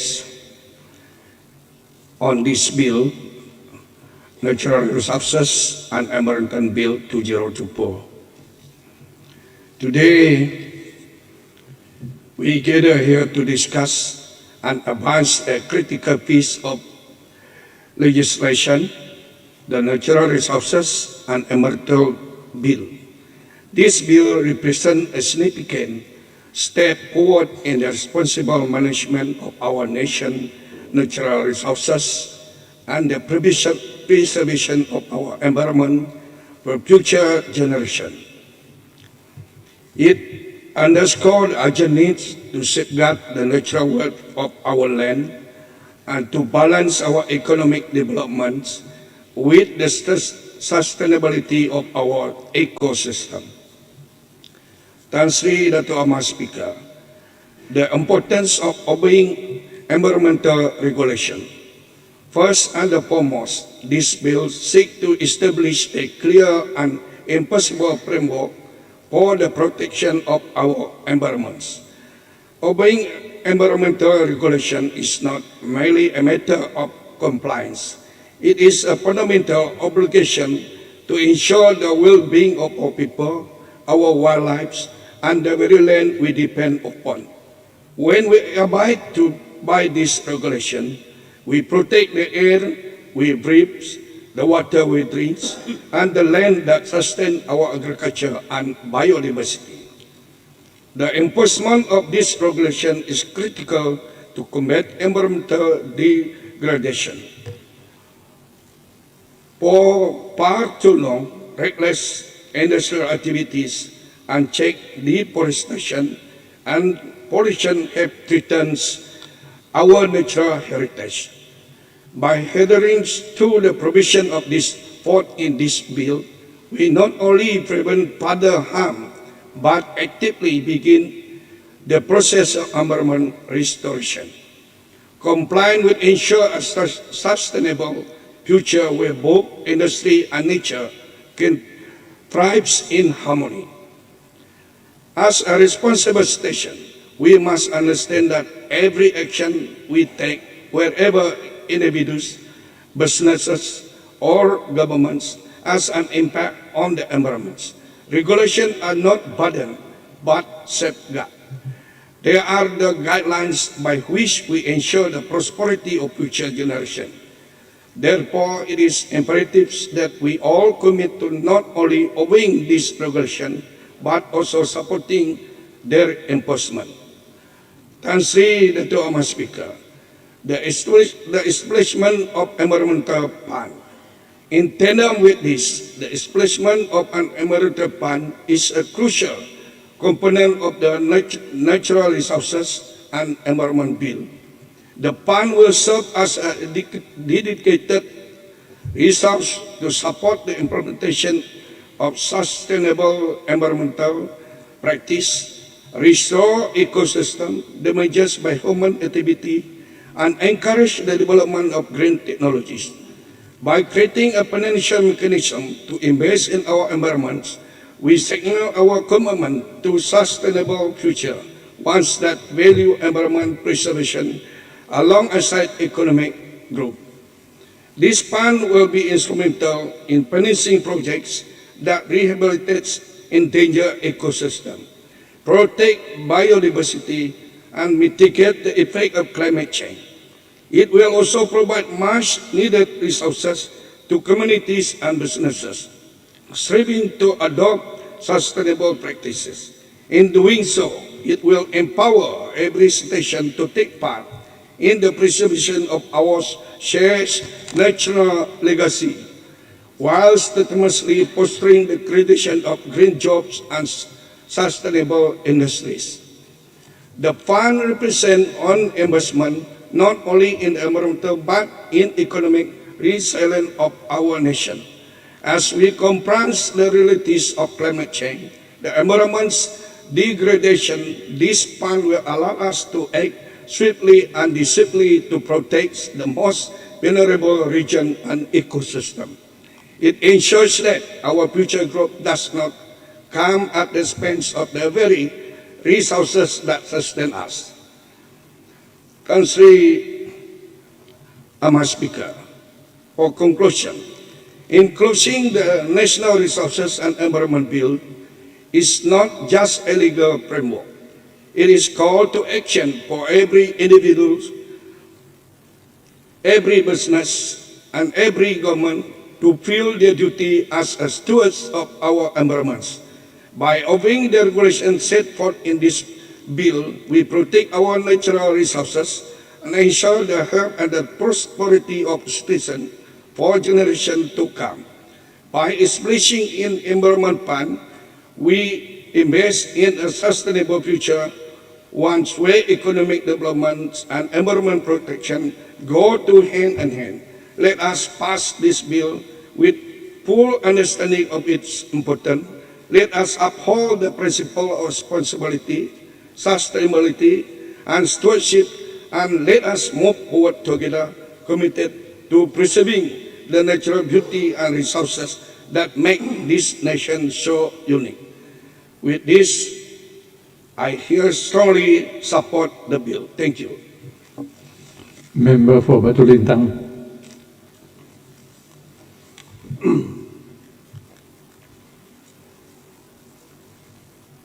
Thank you, Dato' Amar, Tan Sri Dato' Amar Speaker, for giving me this opportunity to debate on this bill, which is expected to be on par or better than the federal legislation on environmental matters, particularly the Environmental Quality Act 1934, as we look forward to compliance with Malaysia's and our obligations under the various environmental treaties and agreements that we have signed and the environmental sustainability goals that we have envisaged and are committed to.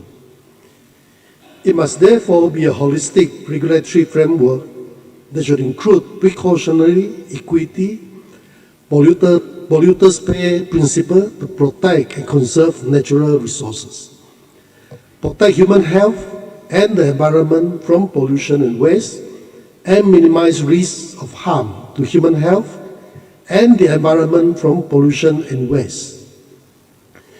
Allow me to refer to and comment on the following specific clauses in this bill. Clause 4(1) of the Composition of Natural Resource and Environment Board, NIEB, and subclause (1)(n) states that there be no more than 5 other members with appropriate experience, knowledge, or expertise.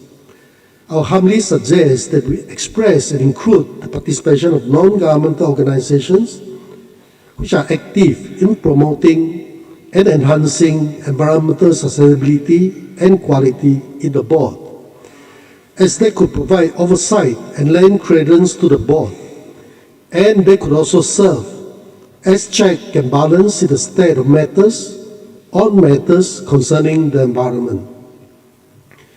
The Environmental Quality Act 1974 has established the Environmental Quality Council, and under that, subsection 4(2)(r) of the EQA 1934 specify that 2 members shall be appointed by the ministers from registered NGOs which are active in promoting and enhancing environmental quality. Clause 7(g) will respect the powers of the board. It is my respectful view that it should make clear that such companies that the board may want to acquire, subscribe, or accept offer of shares, equity, or interest in, or form either wholly owned by or as a subsidiary of the board, or in association or joint venture with other persons, that those companies should not put the board into a position that there may arise conflict of interest. In fact, why should the board need to acquire shares or form companies? Clause 27(7) with regards to the designation of an area of land as conservation area, I do not need to repeat, but I express my support to the relevant points raised by an honourable member from Baclalan, that the conservation areas should be subject to all inherent rights of the indigenous communities and peoples to their customary territories and access. On the environmental impact assessments, EIAs, clause 27(11). Why is the board interfering in the approval of the EIA reports and allowing for the work to start before the approval or rejection of the reports? This should not be the case. It is the practice of many, and actually being contemplated by the federal government as well, to incorporate into the EQA 1974 that there must be a list of registered qualified persons, and through that the project proponents choose their experts to conduct the EIAs. Project proponents should not pay the qualified persons directly. A separate fund should be set up and managed by the NREB to ensure that the report is done in an unbiased manner. The project proponent contributes to this fund, and the NREB pays the qualified person.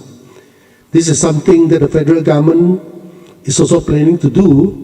They would like to stop the direct engagement and payment of qualified persons to do EIA reports by the project proponents. There's a guideline documents for the EIA consultants, which are registered with the Department of Environment, DOE.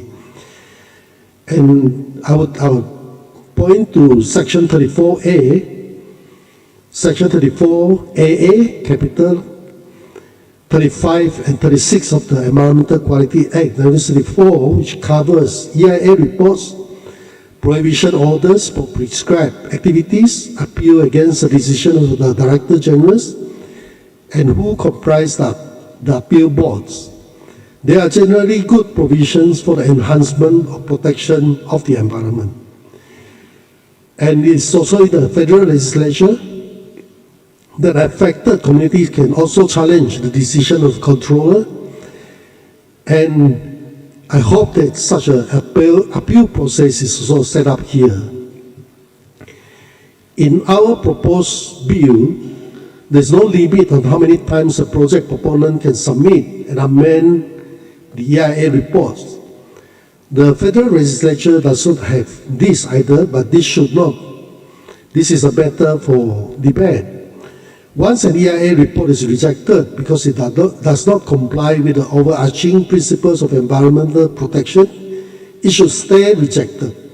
Project proponents should not be allowed to amend reports continuously to proceed with the projects.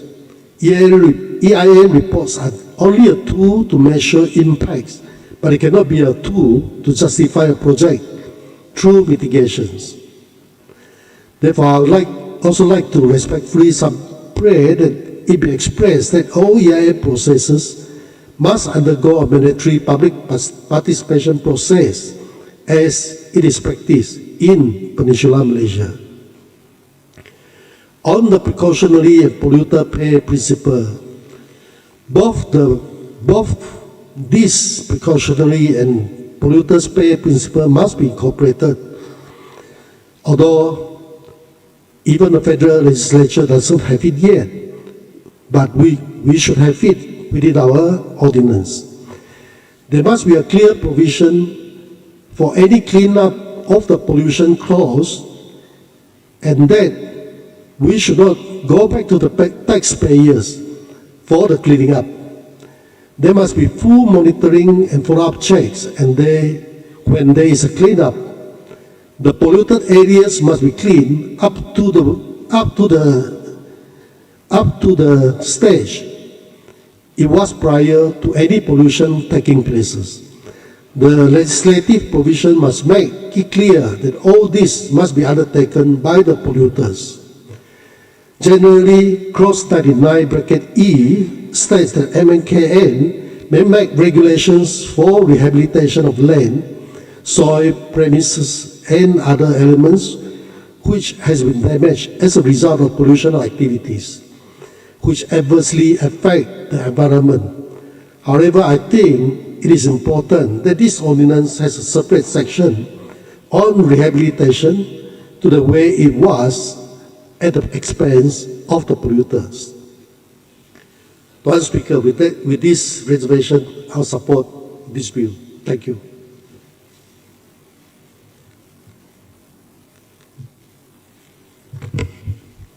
Now I call upon the Honourable Minister to do the winding up.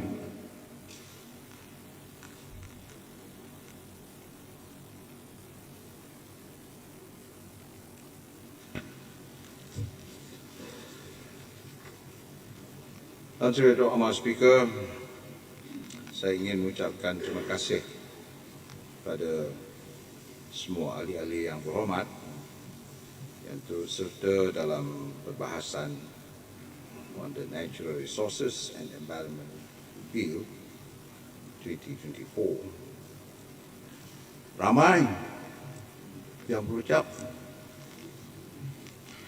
ramai yang memberi pendapat pandangan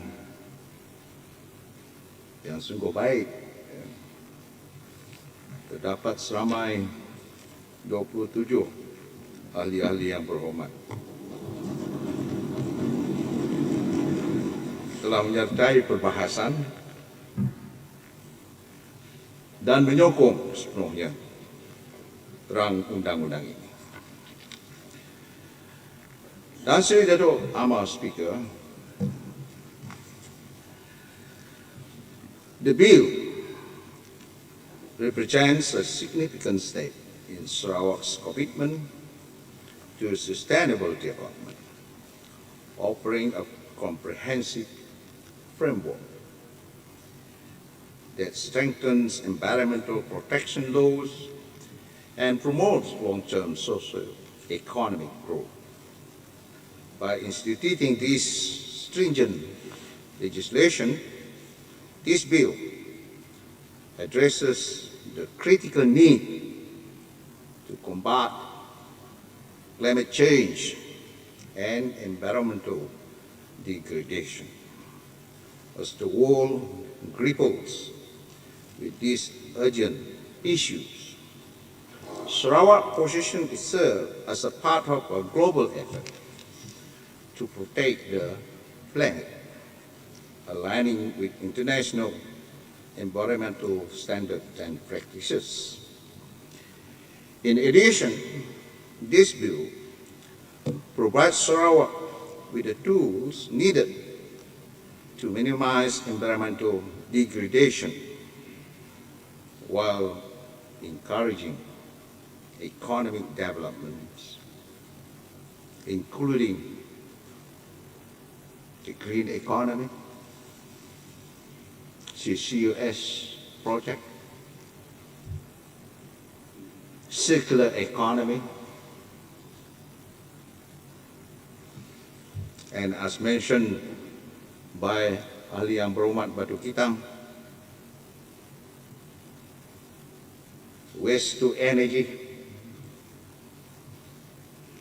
Banyak lagi ya.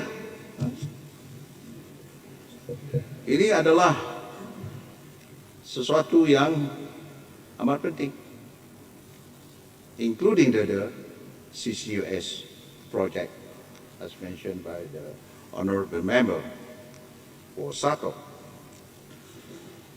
By regulating emission, waste and pollution from industries, it ensures a cleaner, healthier environment for Sarawak citizens, fostering a better quality of life. This bill demonstrates that economic growth and environmental sustainability are not mutually exclusive, but can, in fact, complement each other, ensuring that the future generation inherit a thriving, resilient environment. The purpose and intent of this bill are clear: to grant Sarawak the necessary legal framework to responsibly manage its natural resources and protect its environment.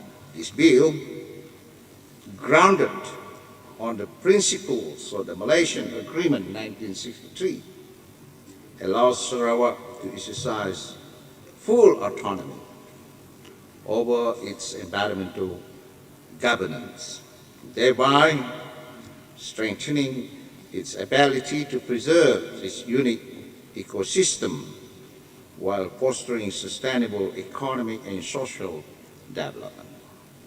Sarawak's commitment to this bill demonstrates a forward-thinking approach to governance, where the needs of the present are met without compromising the ability of future generations to meet their own. With this legislation, Sarawak is reaffirming its commitment to a cleaner, greener, and more sustainable future.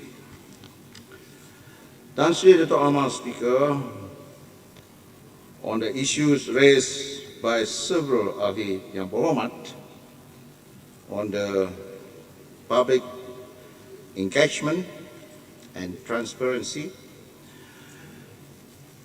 please rest assured that the Sarawak government, through NREB and other relevant agencies, are conducting and will continue with various awareness programs to increase the level of awareness among Sarawakians on the importance of environmental protection. There are also ongoing exercises to engage the public in various platforms such as community outreach and stakeholders consultation. Several ahli yang berhormat touch on the issue of enforcement. In order to achieve the objective of this bill, Sarawak government recognizes the importance of enforcement.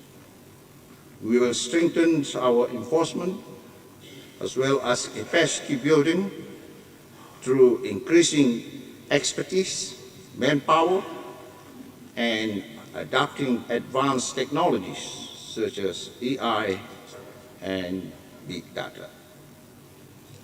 In response to ahli yang berhormat Prof. Pending, any project proposed must comply with the regulatory requirements prior to its implementation, including CCUS project. Anyway, Kasawari project is about the extraction of sour gas, and it is not CCUS project. This project is progressing very well, and it is fully funded through a production sharing contract, PAC, under Petronas.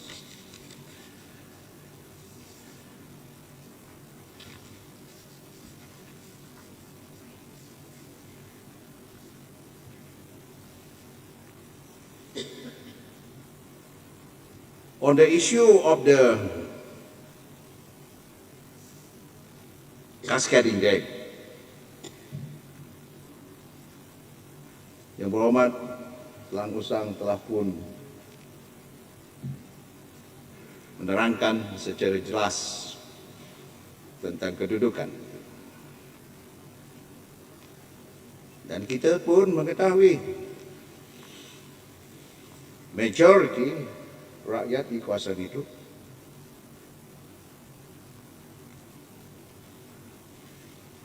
bersetuju supaya projek di Sungai Tutuh Baram itu dilaksanakan. Jika sekiranya majority of the people objecting to the developments of this cascading dam, the project would not be proceeded. Dalam hal ini, Yang Berhormat Langsung sudah menerangkan. Ianya mendapat sambutan yang begitu membanggakan. Jadi pendirian kita ialah kalau mereka mahu, kita jalankan kerja-kerja feasibility study, technical study, dan kalau tidak mahu, majority tidak mahu, sibuk.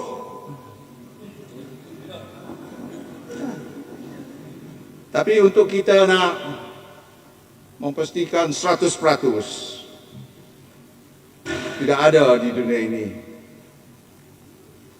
kita mesti ada 100% persetujuan, barulah kita nak melaksanakan. Tapi kalau majoritinya setuju, kita teruskan, kita jalankan kajian, dan kalaunya feasible, dan we move forward. Kalau majority objecting, munya si mau, sibuk.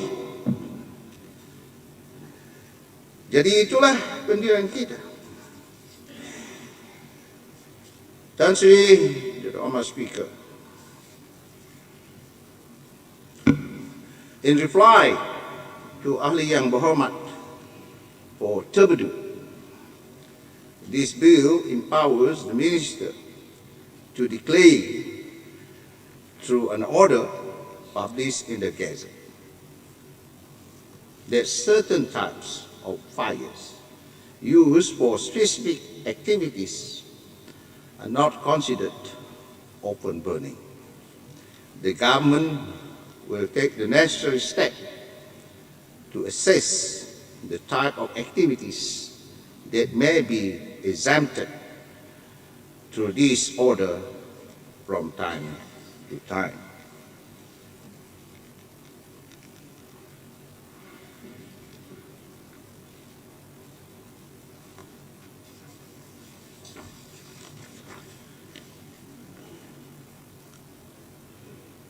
Yang berhormat daripada Batu Lintang, terima kasih atas cadangan. You will consider a representative from the NGO to be in the board.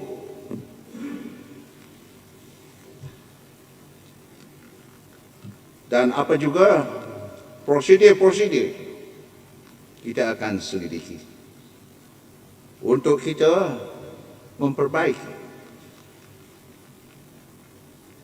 apa yang perlu kita perbaiki. Apabila rang undang-undang ini dilulus untuk menjadi satu undang-undang, kita akan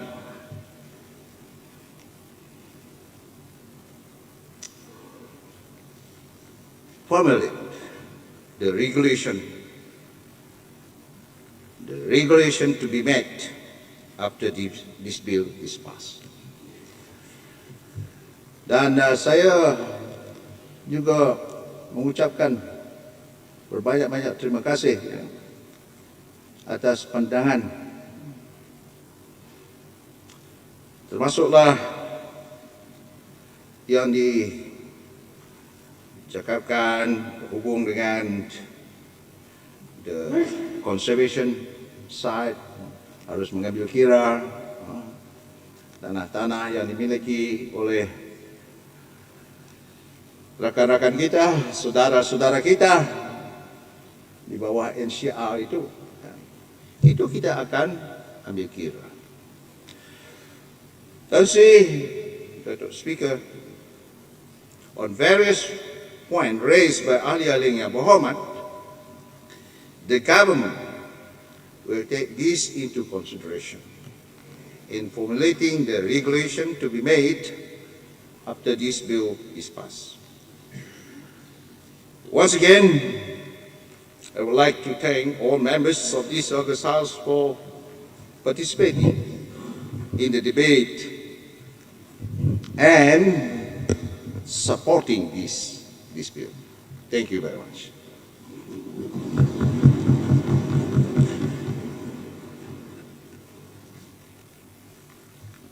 Ahli yang berhormat, the question before the Dewan is that the motion standing in the order paper in the name of the Honorable Deputy Premier, Minister for Natural Resources and Urban Development 2, and Member for N82 Bukit Sari be referred to the Committee of the whole House.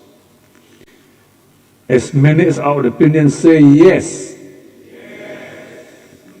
As many as contrary opinions say no, the yes of it, the motion is passed and referred to the Committee of the whole House. The Dewan shall resolve into the Committee of the whole House to consider the bill which stands committed to the committee.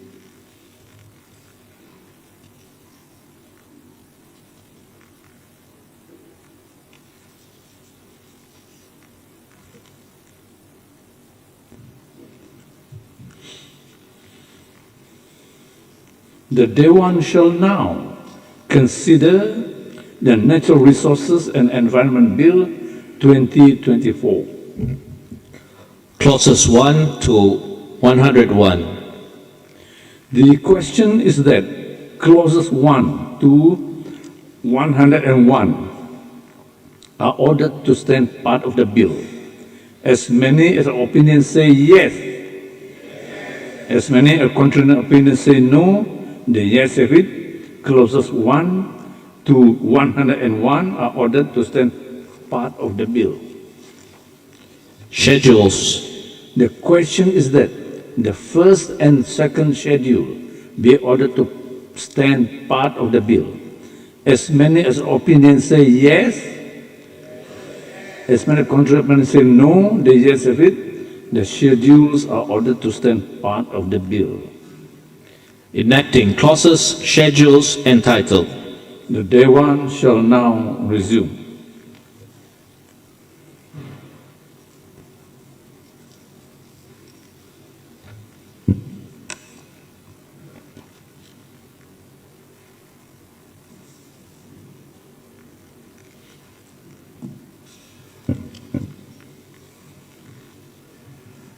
Tan Sri Dato' Ahmad Speaker, I wish to report that the Natural Resources and Environment Bill 2024 has been considered by the Committee of the Whole House and agreed to without amendment. Rang Undang-Undang Kerajaan Bacaan Kali yang Ketiga, Natural Resources and Environment Bill 2024, Deputy Premier, Minister for Natural Resources and Urban Development 2. Tan Sri Dato' Ahmad Speaker, I beg to move that the Natural Resources and Environment Bill 2024 be now read a third time and do pass. Ahli Yang Berhormat, the question before the Dewan is that the Natural Resources and Environment Bill 2024 be read a third time and do pass. As many as the opinions say yes, as many as contrary opinions say no, the yes have it. The bill is read a third time and pass. Natural Resources and Environment Bill 2024. Adanya Muhammad, we have a break. Sitting resumes at 5:10, 10 past 5 p.m.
ministerial motion from the Honorable Minister for Tourism, Creative Industry and Performing Arts, Minister for Youth, Sports and Entrepreneur Development, under Standing Order 23(1)(a).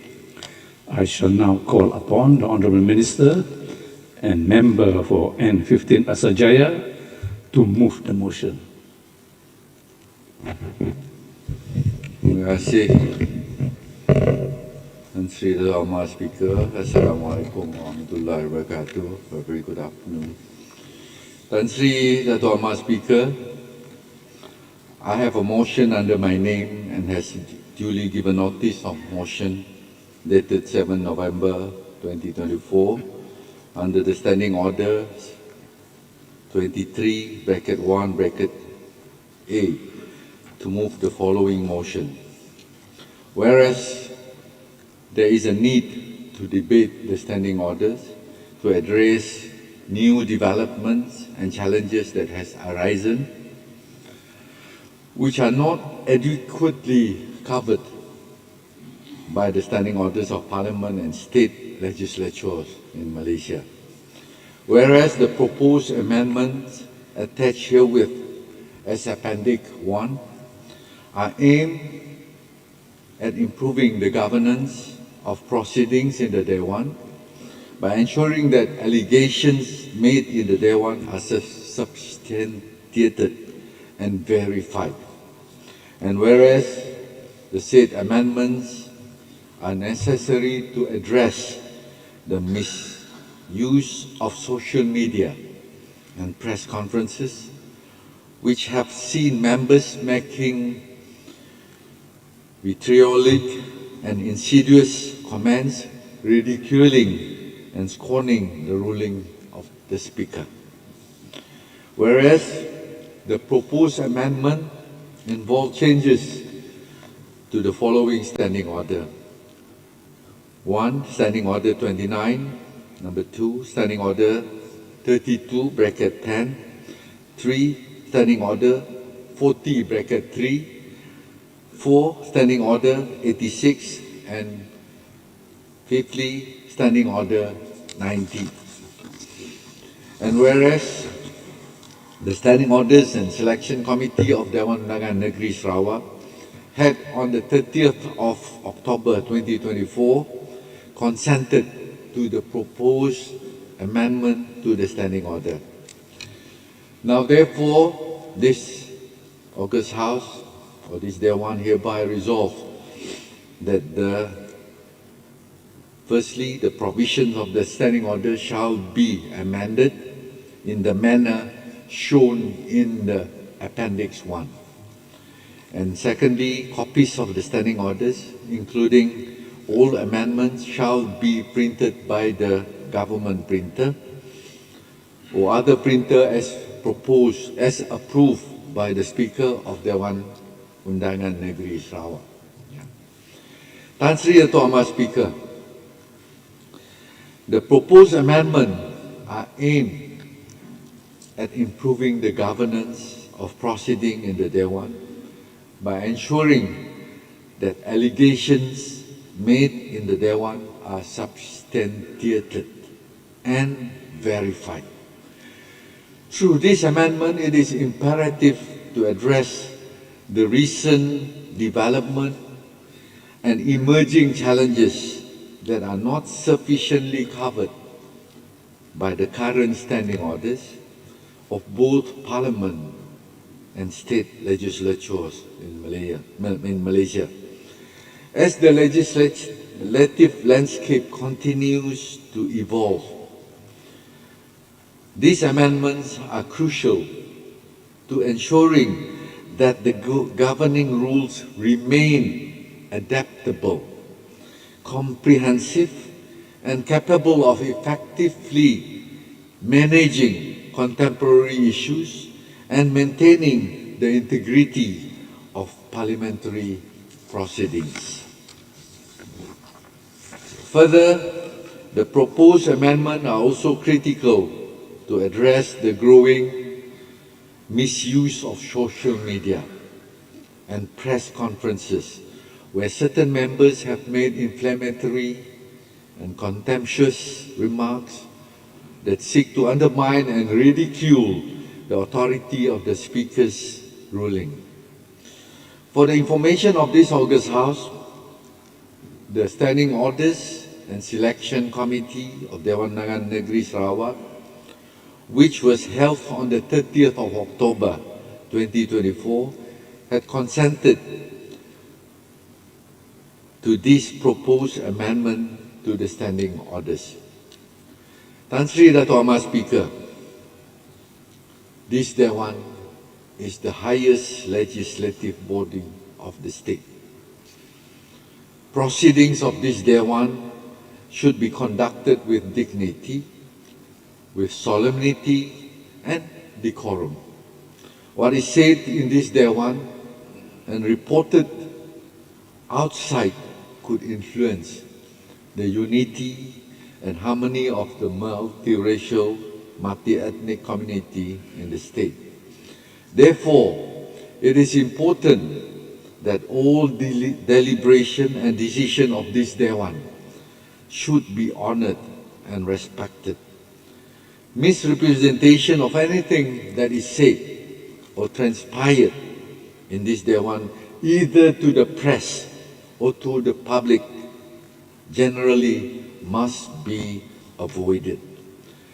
Additionally, we already have the avenue to discuss and debate in this August House.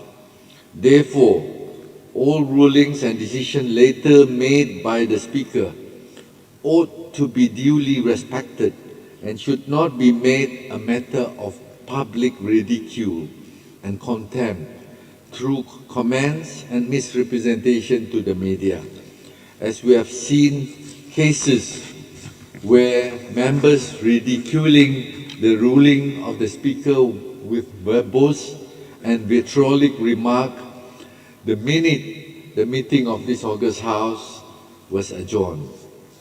Tan Sri Dato' Amar Speaker, it is therefore necessary to amend the Standing Order 20, Standing Order 32(10), Standing Order 40(3), Standing Order 86, and Standing Order 90 to address the misuse of social media and press conferences, which have seen members openly ridiculing the rulings of the Speaker through lengthy, inflammatory, and vitriolic remarks, undermining the authority and decorum of the proceedings.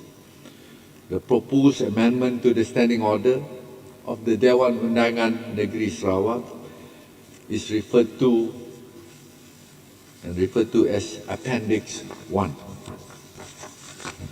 I think I'll just read the Appendix 1, Dr. Speaker, for it to be in the handset. Proposed amendment to the Standing Orders of the Dewan Undangan Negeri Sarawak. Amendment to Standing Order 20. Standing Order 20 is amended by substituting subparagraph bracket I of paragraph bracket 2 with the following new subparagraph bracket 1, bracket I. Bracket I, be asked to verify statements, allegations or comment in newspapers, online news portals, social media, or any online platform, or of private individuals or bodies are accurate or truthful. 2. Amendment to Standing Order 32. Standing Order 32 is amended by bracket A, substituting paragraph bracket 10 with the following new paragraph. Bracket 10, it shall be out of order for any member to use or refer in his speech or contain in his speech. Bracket B, substituting for the full stop at the end of subparagraph bracket C a semicolon and adding immediately thereafter the word in hyphen N. And C, adding the following new subparagraph bracket D after subparagraph bracket C. Subparagraph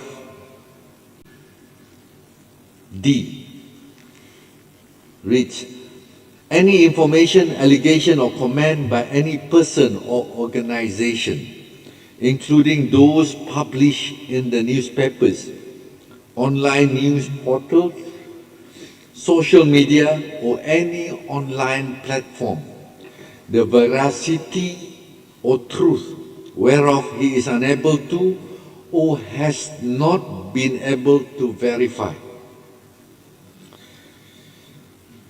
3. Amendment to Standing Order 40 bracket 3. Standing Order 40 bracket 3 is amended by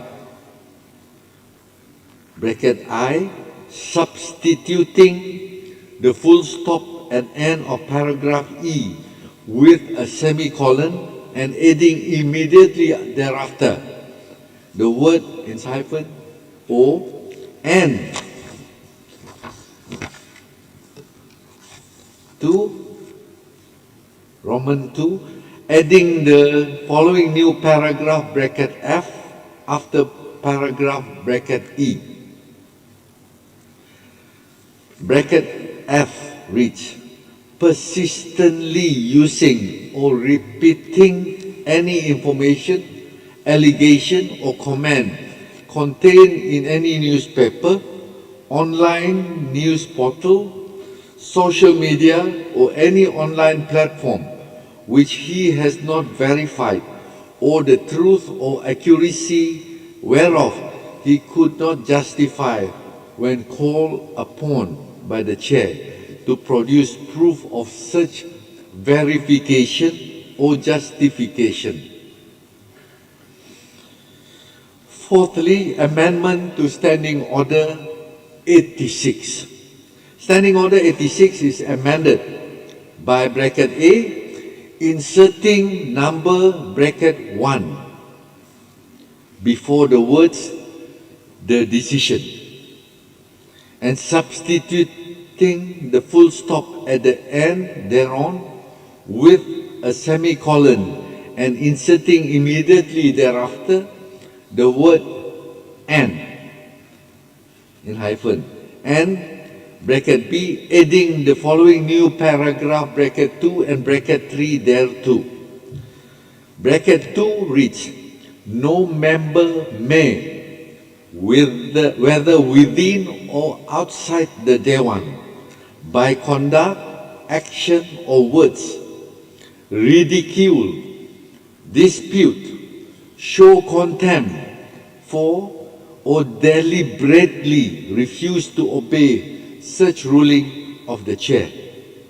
And bracket 3, any member who is in breach of paragraph bracket 2 may be named by the chair, and the provisions of Standing Order 40 bracket 4 shall apply to him.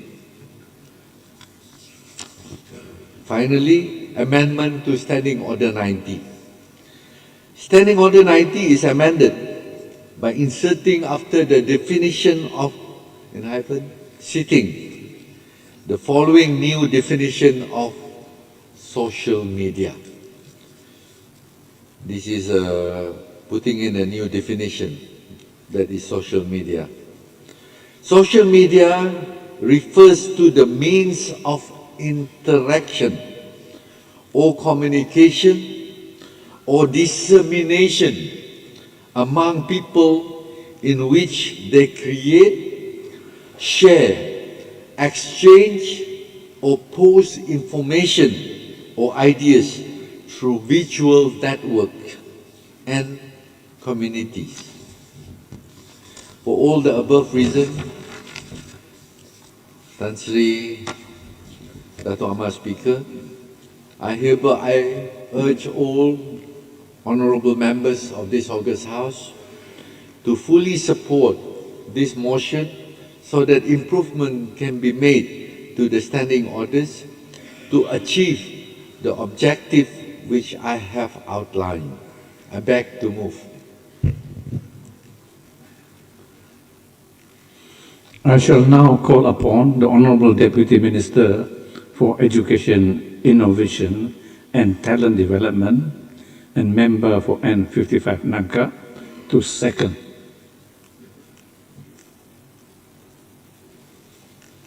Thanks, Dato' Amar Speaker. I beg to second the motion.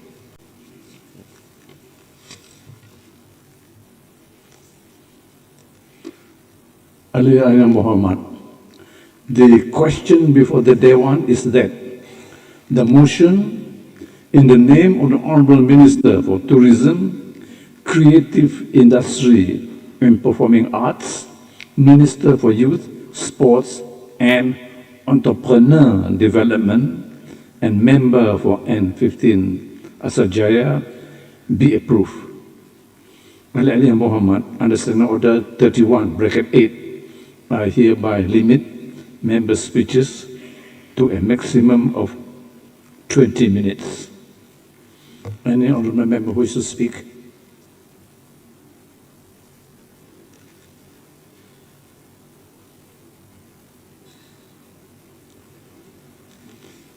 Member for Telian.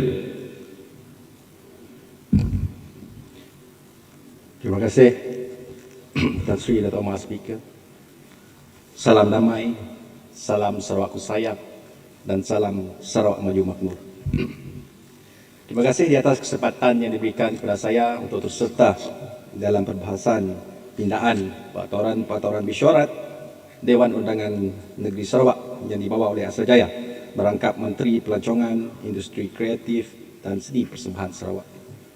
Cadangan pindaan peraturan Mesyuarat Dewan Undangan Negeri Sarawak yang sedang kita bahaskan yang dibuka untuk dibincangkan pada hari ini adalah langkah yang sangat penting untuk memastikan proses penggubalan undang-undang dan pengurusan mesyuarat berjalan dengan lebih berkesan dan relevan dengan perkembangan semasa sekaligus meningkatkan keberkesanan pelaksanaan segala urusan yang membabitkan Dewan yang mulia ini.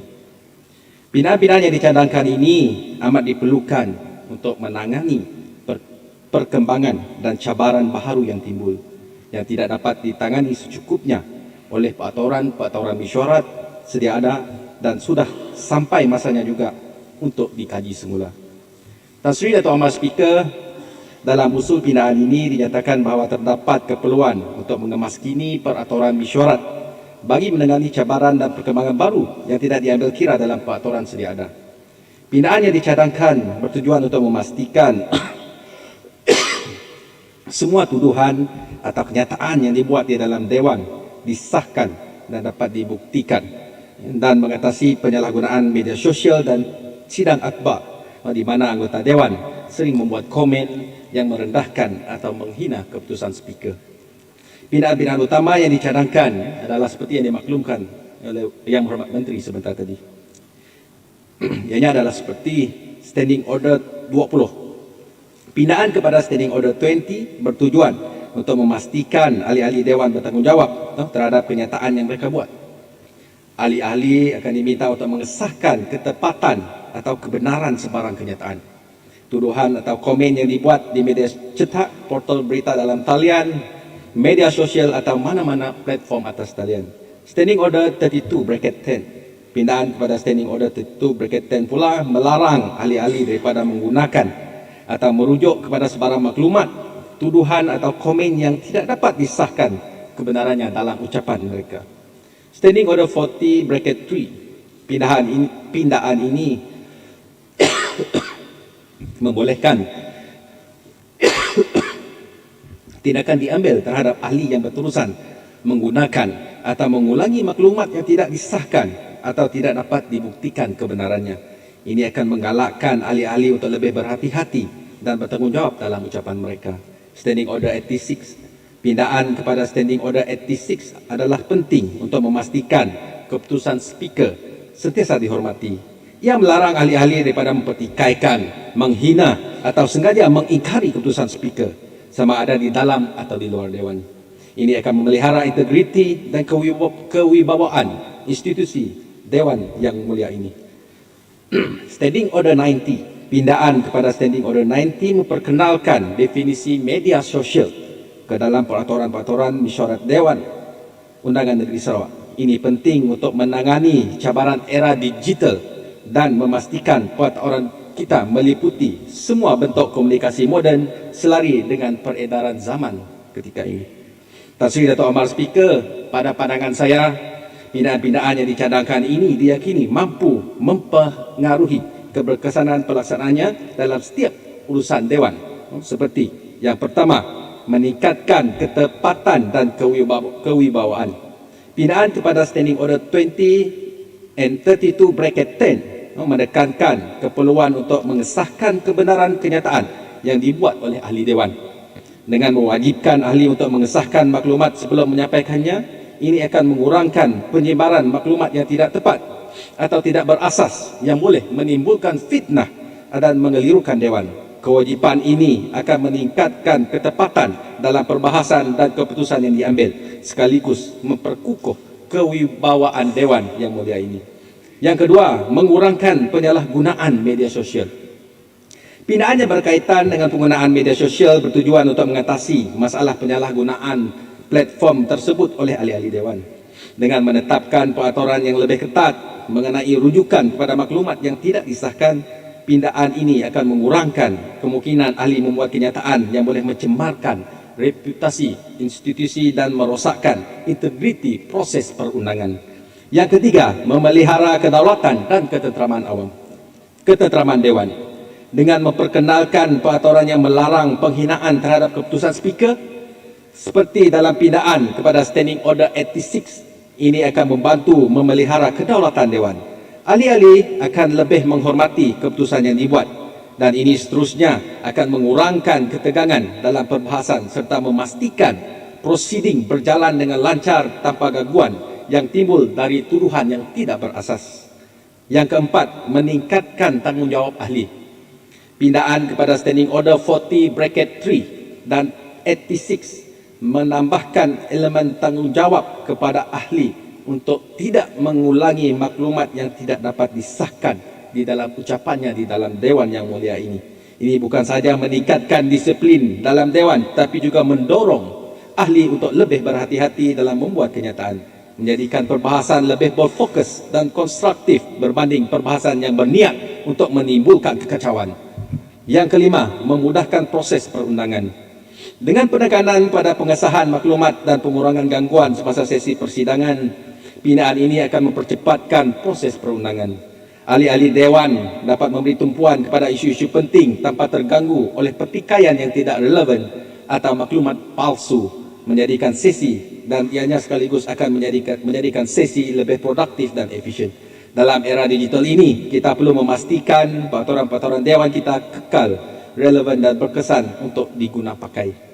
Tan Sri Dato' Amar Speaker, pindaan peraturan-peraturan mesyuarat ini mencerminkan usaha untuk memperbaiki tata cara pengurusan Dewan serta memastikan bahawa semua anggota Dewan bertindak dengan integriti dan bertanggungjawab dalam menggunakan platform komunikasi terutamanya di era digital ini. Ini adalah langkah proaktif untuk mengelakkan ketertiban dan keadilan, untuk mengekalkan ketertiban dan keadilan dalam proses perundangan di Sarawak. Ia adalah langkah yang tepat ke arah memodernkan prosedur Dewan Undangan Negeri Sarawak selaras dengan cabaran era digital, sekaligus demi memastikan Dewan Undangan Negeri Sarawak kekal sebagai institusi yang dihormati dan berkesan dengan melaksanakan fungsinya. Maka dengan itu, Tan Sri Dato' Amar Speaker telian menyokong penuh cadangan pindaan ini. Sekian, terima kasih. Member for Maradong.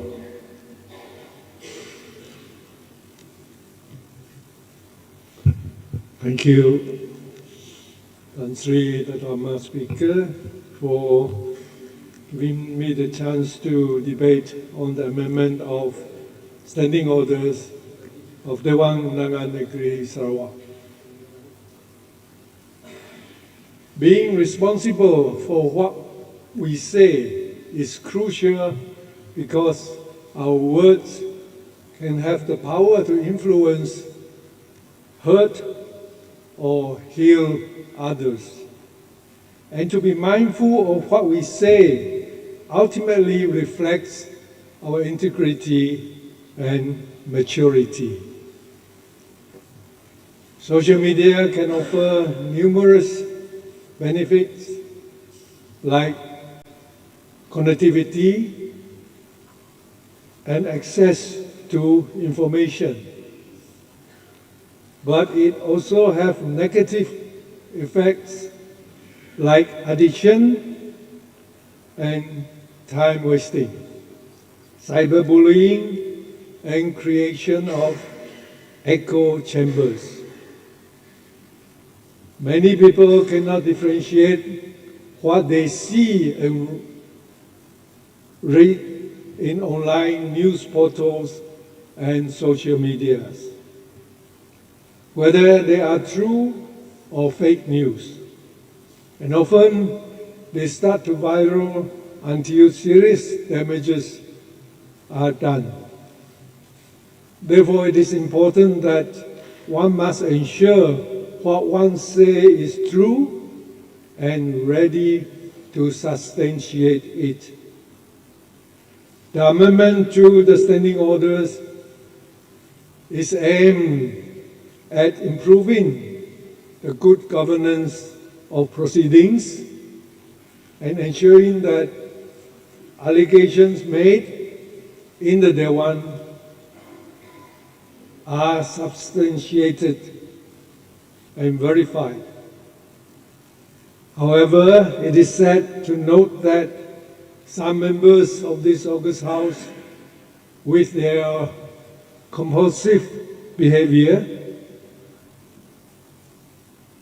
is ready to give half-baked or ill-conceived theories or allegations in this August House that they are not ready or unable to prove or substantiate. And very often, they can say one thing in this August House, then go to the media room to say something else. This can be most misleading and can tarnish the image and good name of another member or that of the government. To maintain and safeguard the decorum of this House, we must conduct this exercise to update our standing orders so that members of the House are duty-bound to stand for what they say in the House or in the social media or any other online platforms. Again, being mindful of what we say ultimately reflects our integrity and maturity. With the above observation, I support the amendment of Standing Order of Dewan Undangan Negeri Sarawak. Thank you. Member for Beting Maru.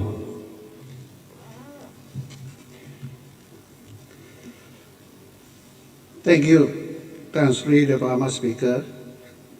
Selamat petang, salam sejahtera, salam Sarawak maju makmur.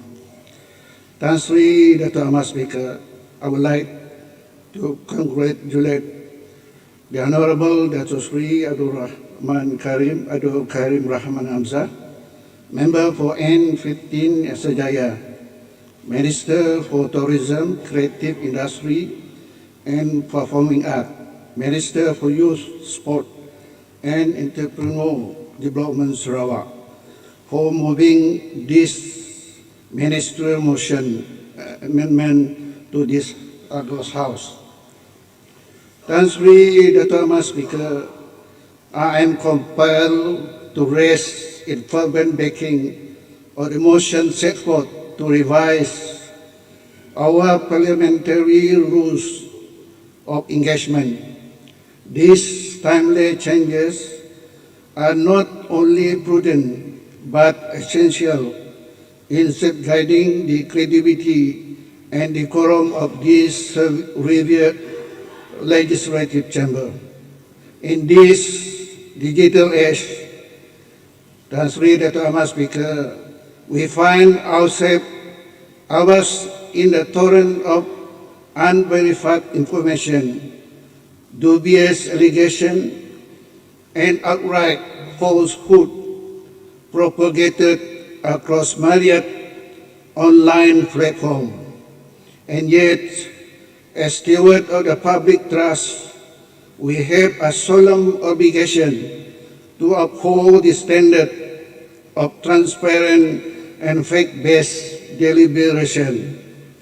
The amendments to Standing Order 20 strike at the heart of this imperative by prohibiting members from legitimizing unsubstantiated claim. We send a clear message. This House shall not be a conduit for the dissemination of untruths. Our debates must be anchored in verifiable evidence, not fleeting hearsay. Furthermore, Tan Sri Dato' Amar Speaker, the proposed revision to Standing Orders 32 and 40 empower the Chair to maintain the dignity and integrity of our proceeding by empowering the proceeding officer to censor the use of unverified information and to discipline those who defy their authority. We fortify the very foundation of parliamentary democracy. Honorable members, let us not forget that the mandate entrusted to us demands the highest standard of conduct. We are not here to engage in the spread of misinformation or to lend credence to unfounded assertions. Our solemn duty is to deliberate, debate, and decide on matters of state with the utmost care and diligence. This amendment, Tan Sri Dato' Amar Speaker, will be a bulwark against the corrosive forces of falsification and disinformation. They will ensure that the discourse in this hallowed chamber remain firmly grounded in truth, accountability, and the unimpeachable principle of parliamentary democracy. I therefore ask all honorable members to lend their steadfast support to this crucial revision. Let us send a resounding message that in this House we stand united in our commitment to upholding the sanctity of our democratic institution. Thank you, Dato' Amar Speaker. Ali Muhammad, Understanding Order 9(1). I determine today's sitting goes beyond 6:30 p.m. Member for Muru.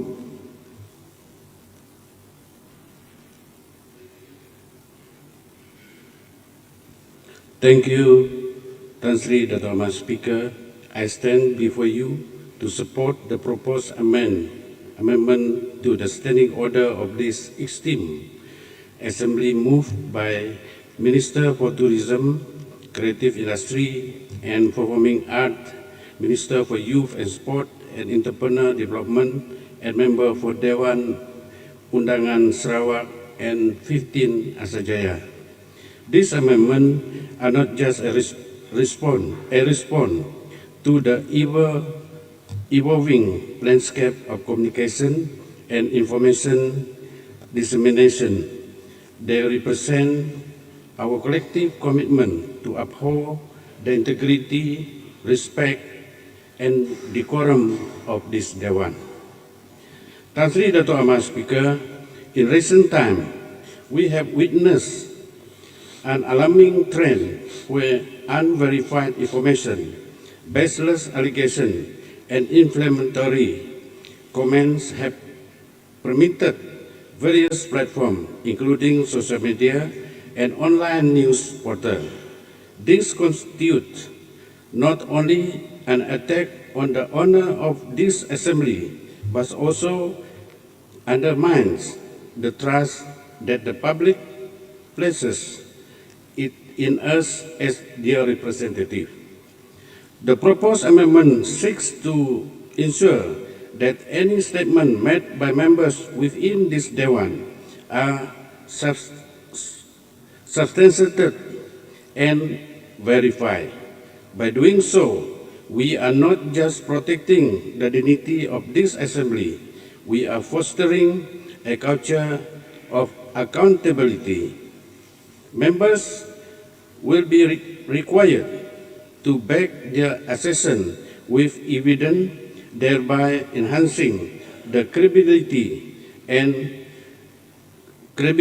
of our discourse.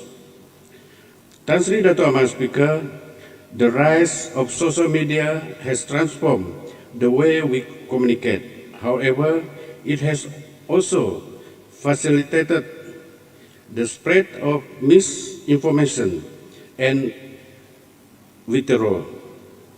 The proposed amendment directly addresses the misuse of this platform by preventing members from using unverified information. We are taking a proactive stand against this information and ensuring that our discussion remains fact-based.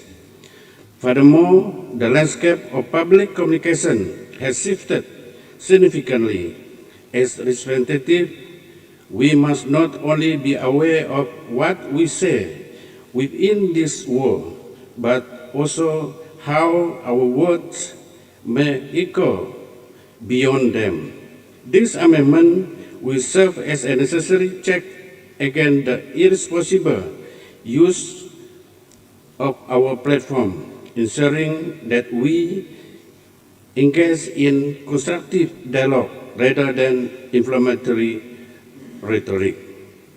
Tan Sri Dato' Amar Speaker, the integrity of this assembly is also reflected in our respect for the chair and the ruling that govern our proceeding. The proposed amendment to Standing Order 86 emphasizes that any members who ridiculous, dispute, or disobey the chair ruling is acting against the very ethos of decorum that this assembly represents. By reinforcing this principle, we are fostering an environment where order, discipline, and respect prevail. Tan Sri Dato' Amar Speaker, in our connected world, the ambiguity surrounding terms such as social media can lead to misinterpretation. By defining social media within our standing orders, we are providing clarity and setting the framework for what constitutes acceptable discourse. This transparency will aid members in understanding the boundaries within which they must operate. Tan Sri Dato' Amar Speaker, inclusion, the proposed amendment to the Standing Order are a necessary evolution to ensure that we as a legislature remain relevant, accountable, and respected. They address the challenges posed by misinformation and uphold the dignity of our deliberation. By supporting this amendment, we are ensuring that our assembly is not just a forum for discussion, but a blessing of truth and integrity. Let us take this better step toward creating a more responsible, respectful, and credible legislative environment. I urge all members to support this proposed amendment. Together, we can strengthen the foundation of our democracy and uphold the value we represent. With that, I beg to support the motion. Thank you.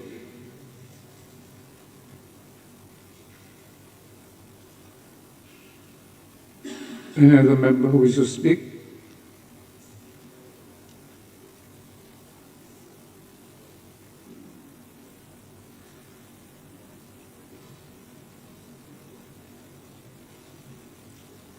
Member for Bawang Asam. Thank you, Tan Sri Speaker, for giving me the opportunity to participate in a motion tabled by Minister for Tourism, Creative Industry and Performing Arts, Minister for Youth, Sports and Entrepreneurial Development.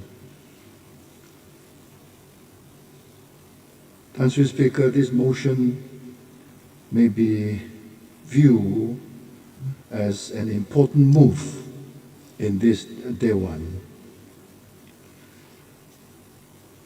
Statements or utterances made by some members of this august House, particularly outside the Dewan, to the press, or worse still, in the social media, testified to the need of this august House to solemnly reflect on how we can better restrain our honorable members and from doing something which may undermine the dignity of this Dewan. In fact, Tan Sri Speaker, if you look at the history of this Dewan, we have a distinguished record of upholding the tradition of parliamentary democracy. Even when there were a significant number of members of opposition, such as after the 1965 political crisis, after the 1974, or even 1987 state elections.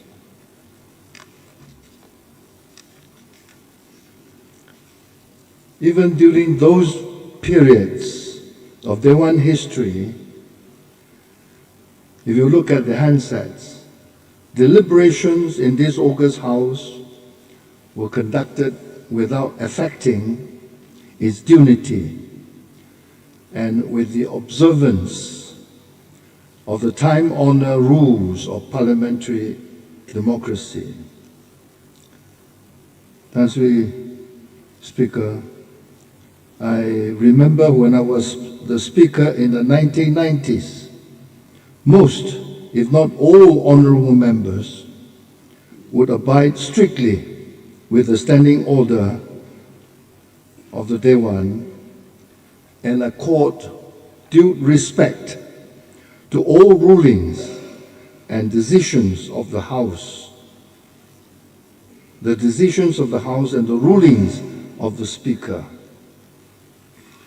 But after the 2006 and 2011 state elections, the number of opposition members increased significantly.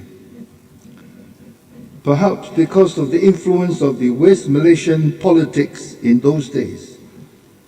Some of our opposition members in this Dewan became more outspoken, sometimes making disparaging remarks and comments about the decision made by the majority in this Dewan, or decision made by the House and the ruling made by the Speaker.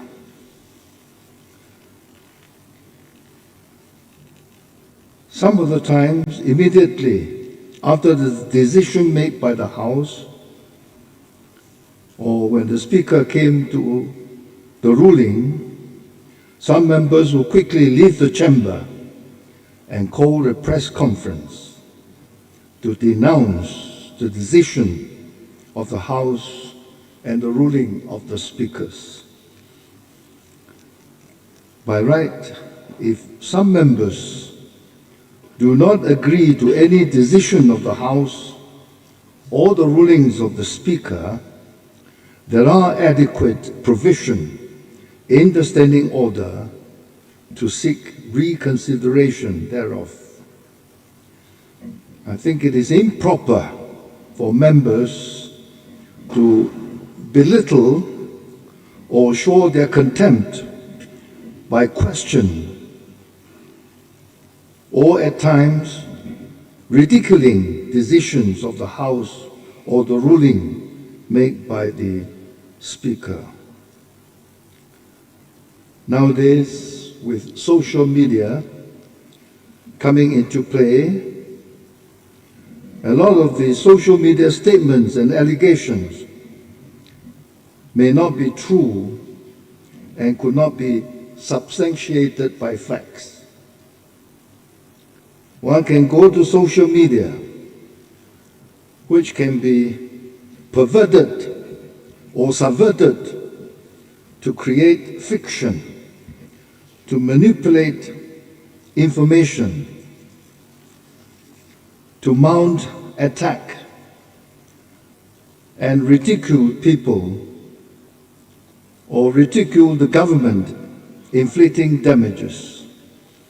In other words, skillful manipulation or deceitful exploitation of social media indeed could create havoc in the cyber war. Mr. Speaker, social media is a good thing or a bad thing, depending on how you perceive it and use it. It is a revolutionary invention.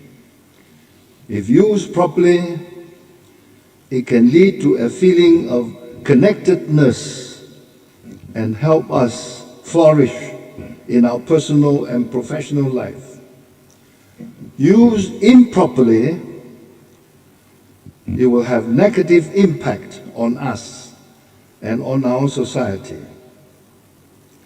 Mr. Speaker, in view of the above observation, I think the introduction of this amendment to this bill, the introduction of this motion by the Minister is timely.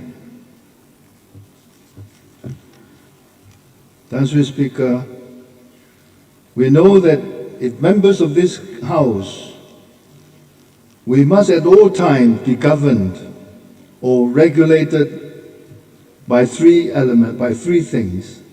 One, the standing order, of course, plus Dewan Undangan Negeri Privileges and Powers Ordinance 2001. Second, the rulings or decision of the Speaker. Three, the norms of democracy, the norms of democracy. In any parliamentary system that observes the norm of democracy, there will be a majority which forms the government and a minority that constitutes the opposition. The majority is entrusted with the duty to govern, and constitutionally, the government of the day is accountable to the legislature. The minority is expected to play a constructive role in the Dewan. This does not involve harassing the majority or creating an atmosphere of ill will against the majority or disrespect for the speaker. It is important that the minority should appreciate that they must submit to the will of the majority as determined by the people in the general election. The minority cannot assume that their views must prevail. Otherwise, the voices of the majority will be suppressed by the minority, contrary to the basic tenets of democracy. If the minority wants its view to dominate, it must wait for an opportunity to secure the mandate of the people to become the majority.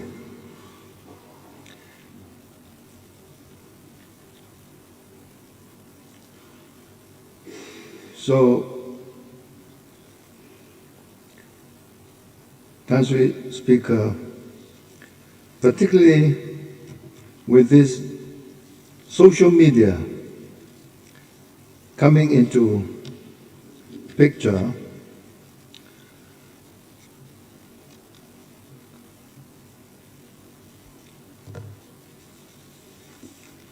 life can be made worse because one can easily go online, as I say, using media to spread or manipulate or fabricate information without being substantiated. I therefore fully agree to the motion tabled.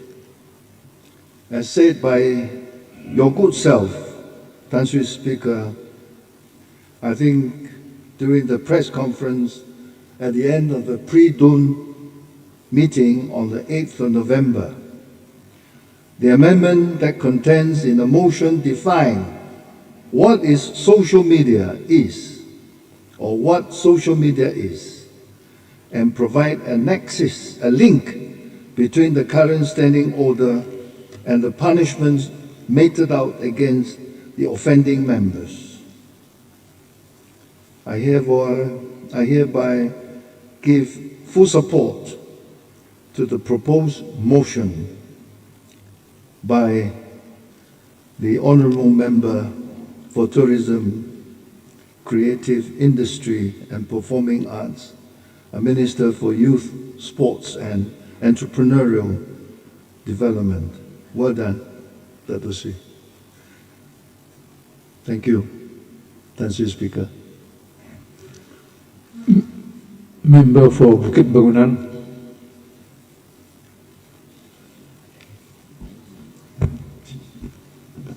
Thank you, Dato' Speaker, for giving me the opportunity to participate in a debate on the motion tabled by Yang Berhormat, the Minister for Tourism, Creative Industry and Performing Arts today, which seeks to amend and update certain provisions in the standing order of the Dewan Undangan Negeri Sarawak. Tan Sri Speaker, standing order is a permanent written rules and procedure which may contain many important constitutional norms that govern the procedures and conduct of a parliament business. in this case, Dewan Undangan Negeri Sarawak.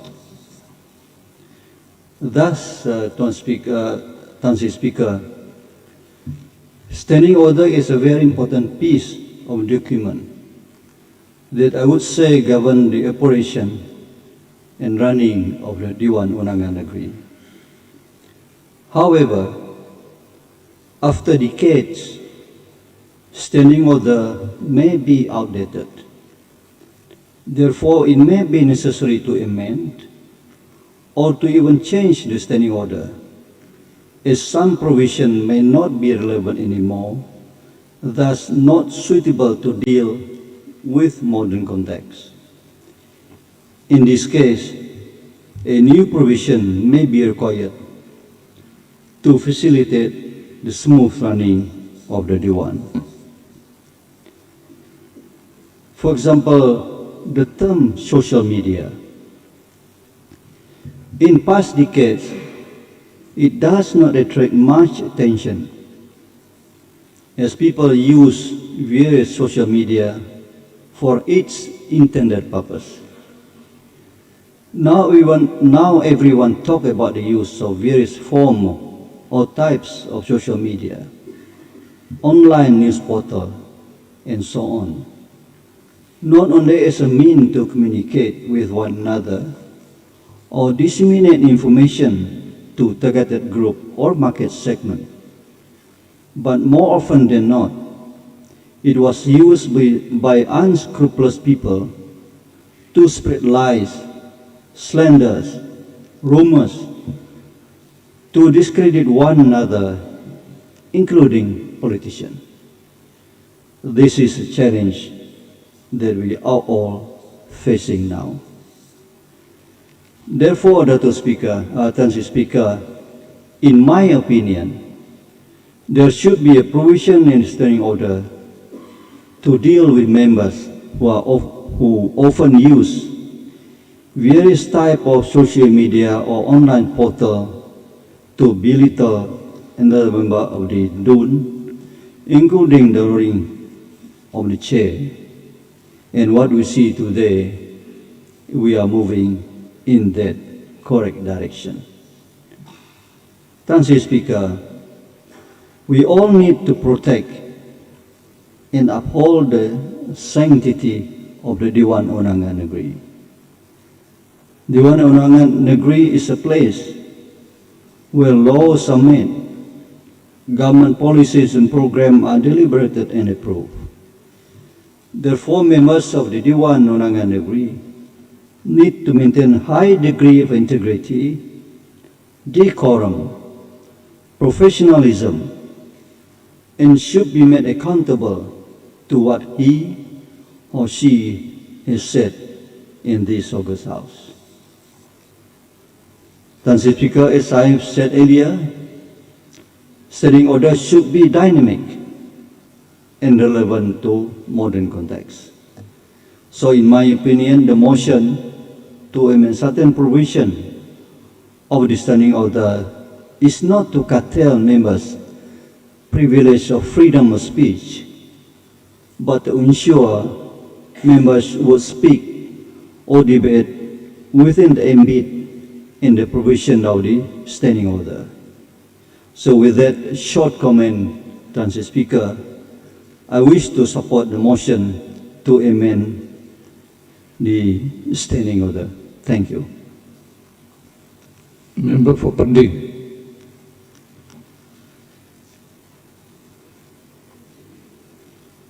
Tuan Speaker, thank you for allowing me to participate in the debate of this motion.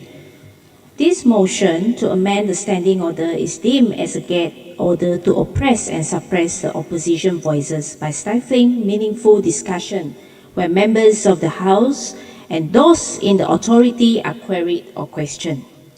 Exposing issues and truth to maintain public trust or ensure good governance is a check and balance that we as opposition must bring up in the hope of stopping any malpractice.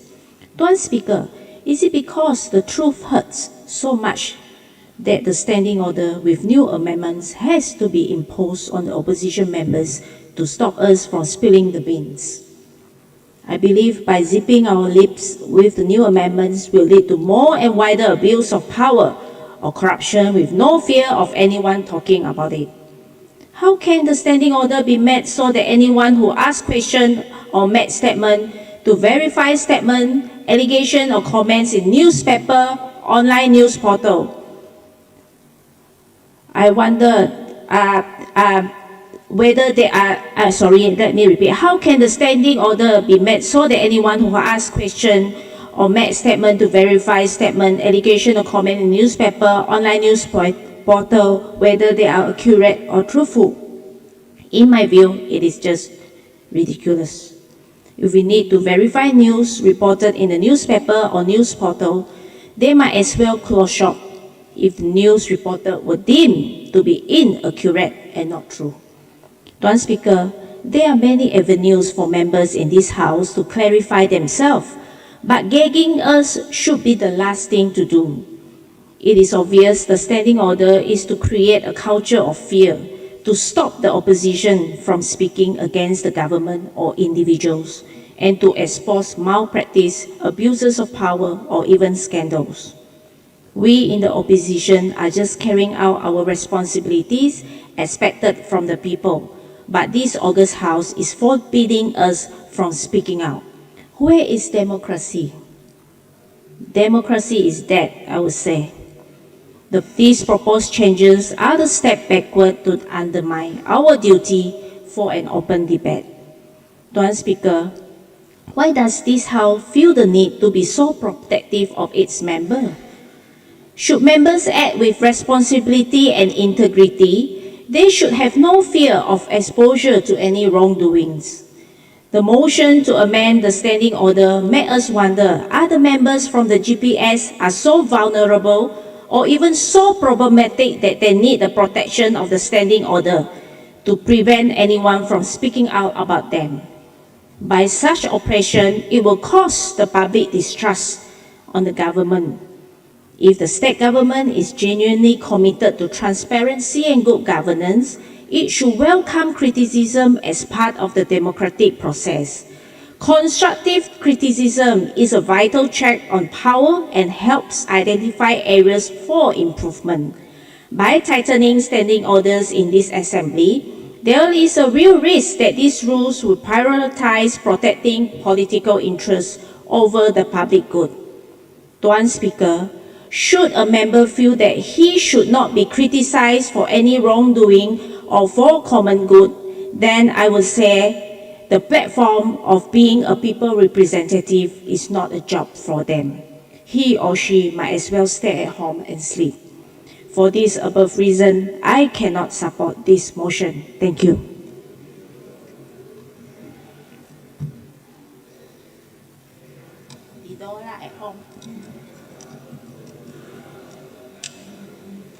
Member for Kota Sentosa. Thank you, Tan Sri Dato' Amar Speaker. Thank you for the opportunity to debate this motion. The freedom of speech does not mean freedom from consequences. What we say, why we say it, and how we say it is our individual and collective responsibility. We can communicate in more ways and more instantly than we have ever been able to in human history. However, the damaging and even tragic consequences of the words we use can be catastrophic. As honorable members of this august House, we must lead by example and set a good example to our younger generation. And we must hold ourselves and each other to that as well. Whether you are opposition or whether you are a backbencher or whether you are part of the executive. Everyone is entitled to an opinion and to share their thoughts and feelings. But why and how we do that requires care and accountability too. However, the right to freedom of speech and expression is taking an increasingly dark and deeply malicious tone. While members of this august House enjoy freedom of speech and freedom of expression, it doesn't come without responsibility. Because freedom of speech doesn't mean freedom of consequences. This is something that many likely don't realize when speaking in this august House, especially when feeling they are hidden behind the perceived safety of legislative immunity for accountability for their actions. Tan Sri Dato' Amar Speaker, one of the most common abuses of free speech and freedom of expression in this august House from some members come through the claim that it is just an opinion, a discussion someone is sharing about a situation or another person on social media. Opinions are just that, and they ought to remain as such. Members have a right to an opinion, and there is nothing wrong with sharing an opinion and having something to say, including when that opinion is perhaps controversial and or challenging the status quo. This is what often drives ideas and society forward. And we can see that members from this august House do give constructive criticisms, even though they are just backbenchers. What crosses the line, though, is when opinion is used as a veil or excuse to try and mask an intention to cause harm and or damage and or ridicule to another member of this august House, a group of people or an organization. It's not just what members say. It is why and how he is saying it too. Saying things that are deliberately or intentionally damaging and harmful, hateful or malicious, and doing so under the guise of sharing an opinion or discussion does not make it okay. This particular amendment does not seek to suppress or silence the opposition. On the contrary, it gives the opposition an opportunity to express the truth and to give constructive criticisms and to work within ethics that this honorable House deserves. Tan Sri Dato' Amar Speaker, the honorable member of this august House should be ethically and professionally required to ask questions and debate based on facts from reliable sources which are accurate and not on half-cooked facts, in the words of member from Balingan. Where any allegation against another member is made, it is only proper and ethical and responsible that this member cites the source of his allegation from a reliable source. This is to allow the public to draw their own conclusions based on accurate facts and not on hearsay or based on half-cooked facts. This amendment, Tan Sri Dato' Amar Speaker, this amendment will prevent any member, including myself, to create a negative allegation or negative insinuation or negative opinion without first verifying the facts against another member, to create a negative perception against another member.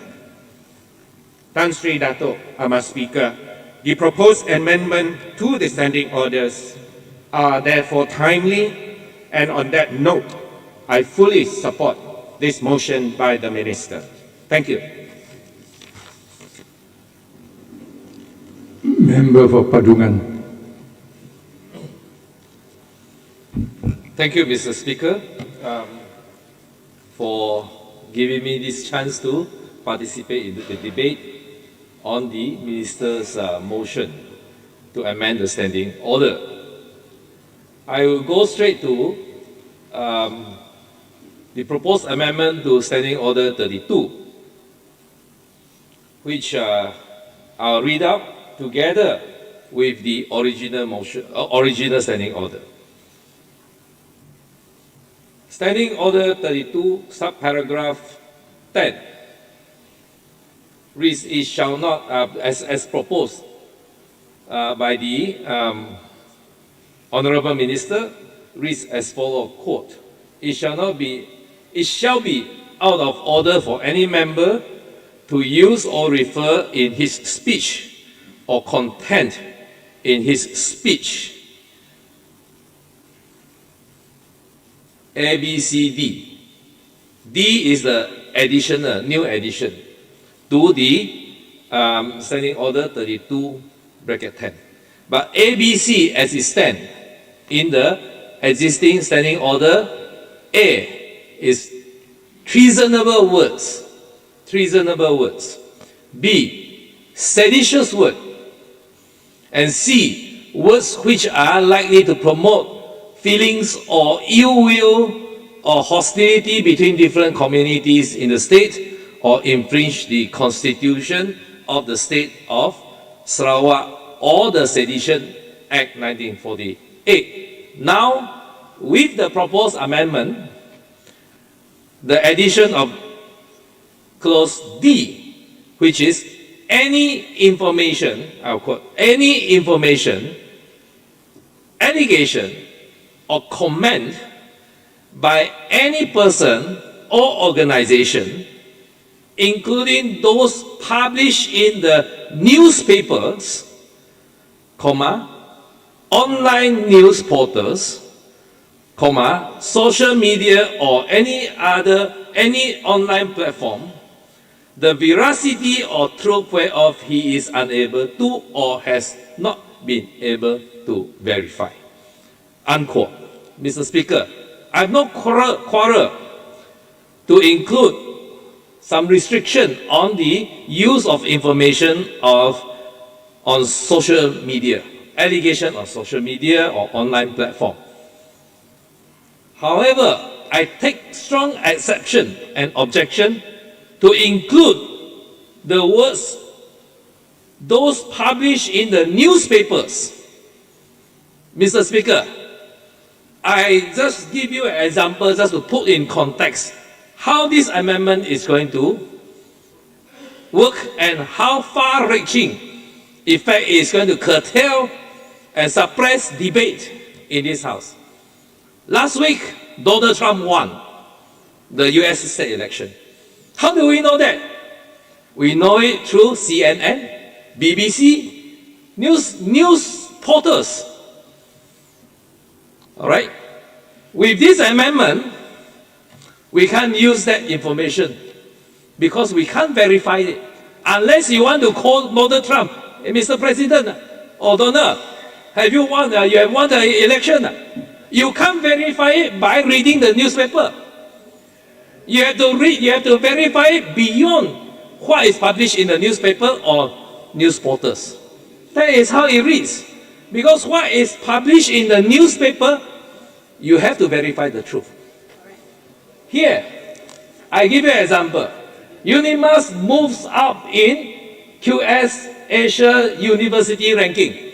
It's published. This is information published in the newspaper. Sarawak Tribune, today's newspaper. This is the information. University moves up in QS Asia University ranking. All right, one of us would like to congratulate UNIMAS. One of us may want to use this information in our debate. But cannot. You have to go and ask UNIMAS, hey, are you sure you move up the QS ranking? Or that may not even be sufficient. That may not even be sufficient for the test of verification. You have to call QS, ranking, QS ranking body to verify. What are you? That is what it means by verify. Verify from the source of information. The mere fact that it is published in the newspaper is not good enough for even debate in this house. When the whole world are reading the same news, you can't even raise it in your debate in this Dewan Undangan Negeri. This is ridiculous. And this amendment has the far-reaching effect that I have mentioned just now. Mr. Speaker, here there are a few accidents, they are still reporting. Right? Housebreaking suspect knife. It deals with security issues. When members of the House wish to raise an argument on or debate on security of our state, he has to rely on newspaper reports, on crime rates reported in the newspaper. And how do you expect him to go and call who? Call who? Call police? To say, hey, how is it? And call which police? CP of Sarawak? IGP? KDA minister? Verify. Because otherwise he cannot use it in the debate. That is how it is. And it was even reported here. Mr. Speaker, let me show you how ridiculous this is. This amendment is by the inclusion of the word newspapers and online news portal. All right, here, Business Times, business portion of Sarawak Tribune. Positive growth continues for our country. But it's reported in the newspaper, you cannot rely on it. You cannot base your argument on it. You cannot even raise it in your debate on it. Because it is an information published in the newspapers. Mr. Speaker, how are you going to debate based on contemporary information? How are you going to get contemporary information and to base your argument or debate on? Yeah, I think Sato is seeking clarification. Yeah, I'll give him clarification.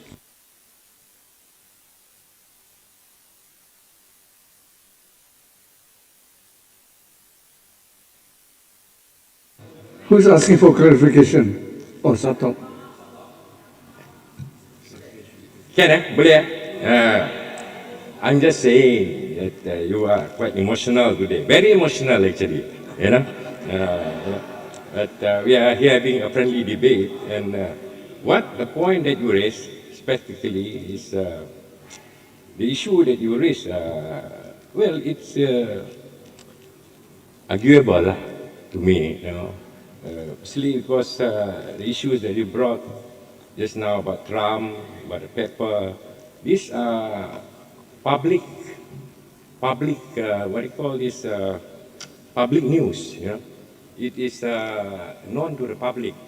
It's not a specific sort of news that is questionable in a way. But if you want to question, you can.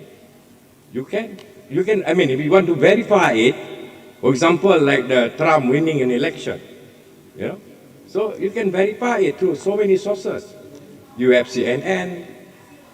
No, I mean, you don't have to ask me this. As I said, it's public, you know, like newspaper. If you want to verify it, you know, you can ask the newspaper. But what this particular, I think, this particular motion, you know, is to deal with specific issues, specialized issues, you know, which I think is more on the personal matters being raised by the members. Yeah, you agree with me, eh? Okay, thank you.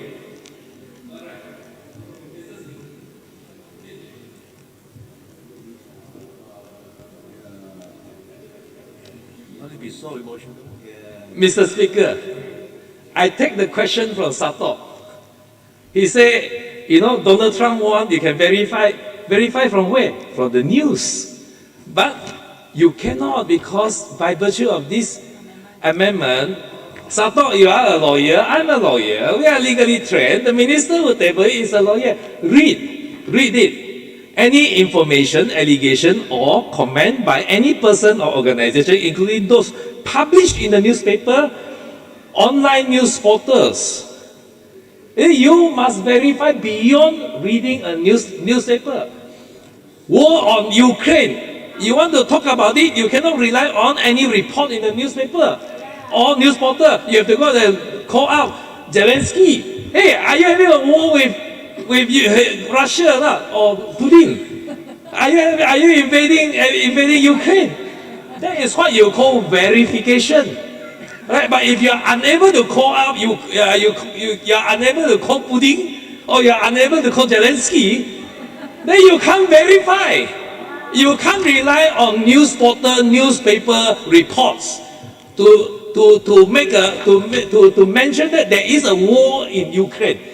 Even that you read the amendment, proposed amendment. I think you have to get a better example. You look at it. It shall be out of order. Yeah, but how are you going to verify that there is a war in Ukraine? Are you going to fly over there to have a look at yourself? You can't. How you? No. All right. No, the whole thing is that you can only verify it through news reporting, international news reporting, credible mainstream news reporting. All right, these are either but that is what exactly this amendment prohibits. All right, you cannot verify. It doesn't give you the right to verify through another news reporting. Are you saying that if there is two newspaper reporting the same thing, there is sufficient verification? If there is a case, then so be it. Then state it in the amendment. If there's more than two newspaper reporting, then it's okay. Anyway, Mr. Speaker. No, honorable member for Persidangan, you get a better example. To say Donald Trump is president is neither criminal, nor scandalous, nor libelous. Mr. So Speaker, you don't need to verify. Mr. Speaker, in the proposed amendment, the wording is any information. There is no qualification that the information has to be scandalous. There's no qualification that the information has to be scandalous or defamatory or hurting someone. Not like ABC, the one before. This is D. That's why it's A, B, C, then D. No. You see, it stands by itself alone. There's no requirement that it has to be read together with A, B, or C. It stands by itself alone. Mr. Speaker, you are a lawyer by training. You can look at the wordings and come to the conclusion. And if you think that, if you are of the opinion that D must be read and interpreted together with ABC, then make a ruling now. I'm okay with that. You are a lawyer, honorable member. And now you don't dare to make a You are ruling. a lawyer. Any repeat of a libel is a fresh libel. If something is libelous, I'm not talking about libel. you repeat, I'm talking about this. It's libelous. Mr. Speaker, I'm talking about this amendment. Look at the amendment, read the standing order. Look at the amendment, how it will have an effect on the debate in this House. You look at the amendment together, read with the standing order. You see, there's nothing to talk about libel, nothing to talk about defamatory. It talks about sedition, it talks about what is it? So, Mr. Speaker, I rest my argument on this point. I think this proposed amendment is too wide. I can accept if the minister will be kind enough and reasonable enough to take out the words in the newspapers, comma, online news portals. Take those out, and I can accept the clause that, about social media, online platform. Yes, these are platforms that report news that is not accountable, that they are unlikely to be held accountable by any authority, like Facebook posting, like TikTok, all this. But newspaper, online news portal, they are licensed. Every year they have to report to KDN. So if they publish something very wrong, criminal, they are liable. I can accept that this proposed amendment if the words in the newspapers, comma, online news portals are taken out. And I believe that is a more reasonable proposed amendment to our standing order, Mr. Speaker. Don't be too prejudiced in your opinion of what I'm saying. Read the proposed amendment. Read the proposed amendment and think twice. All right, and see whether it falls exactly within what I say. Positive growth continues. How to verify? Cannot verify. You can't verify. Verify with who? It's a news report, information obtained in a newspaper. All right, Mr. Speaker. That's all for amendment to Standing Order 32. I think it's the word "and" there you miss out. There's "and." I have stated my stand, Mr. Speaker. And. You may not. Are you saying that because of the word "and", so the information, allegation, or comment reported in the newspaper has to be either seditious or seditious, treasonable, or likely to promote feelings or ill wish among different community? Are you saying that? Are you making a ruling on that? If there is, please make it clear. And that such information is only relating to treasonable sedition comment. Is that your stand? Is that your interpretation? Is that your interpretation? So it has to be sedition, treasonable. Am I right? Yes, and that's what you are saying. So other allegation other than treasonable sedition will not be caught in the amendment to D. Is that right, Mr. Speaker? Is that right? Is that what you are saying? What you are ruling today? Make up your mind. You can't have the cake and eat it. Mr. Speaker, that's what it is about. When you say "and", I take it that you are saying that D must fall together with A, B, C, D. A, B, C, D are all together. I'm addressing the chair. I'm addressing the speaker. That's point number one. Point number two. Point number two, that's about no member may, whether within or outside the Dewan by conduct, action, or words ridicule, dispute, show contempt for, or deliberately refuse to obey such ruling of the chair. Mr. Speaker, you may be the Lord in this house, but outside this house, we are subject to the same law and constitution. You can't regulate what I'm doing or what I say, how I act outside this Dewan. Is it? And also, Mr. Speaker, it is a cardinal convention a cardinal convention in Westminster's practice, which we are. This is a House of Commons, and you have always mentioned the opposition shall have his say, the government shall have its way. Now you are trying to even take away our right to have its say.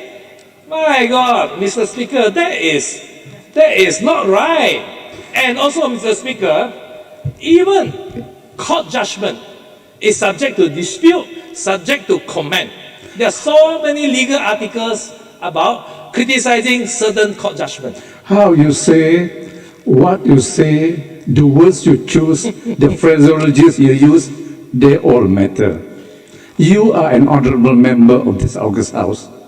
You cannot be blasé using seditious, Mr. Speaker, since when I use seditious libelous I've been here words for 30 and all years. that. Mr. Speaker, You are a member of this house. Yes, I know. You have to choose your words, your phraseology carefully. Yes. You be considerate and thoughtful about it. Yes, if I you are know. blasé about it, you are also subjected to the law.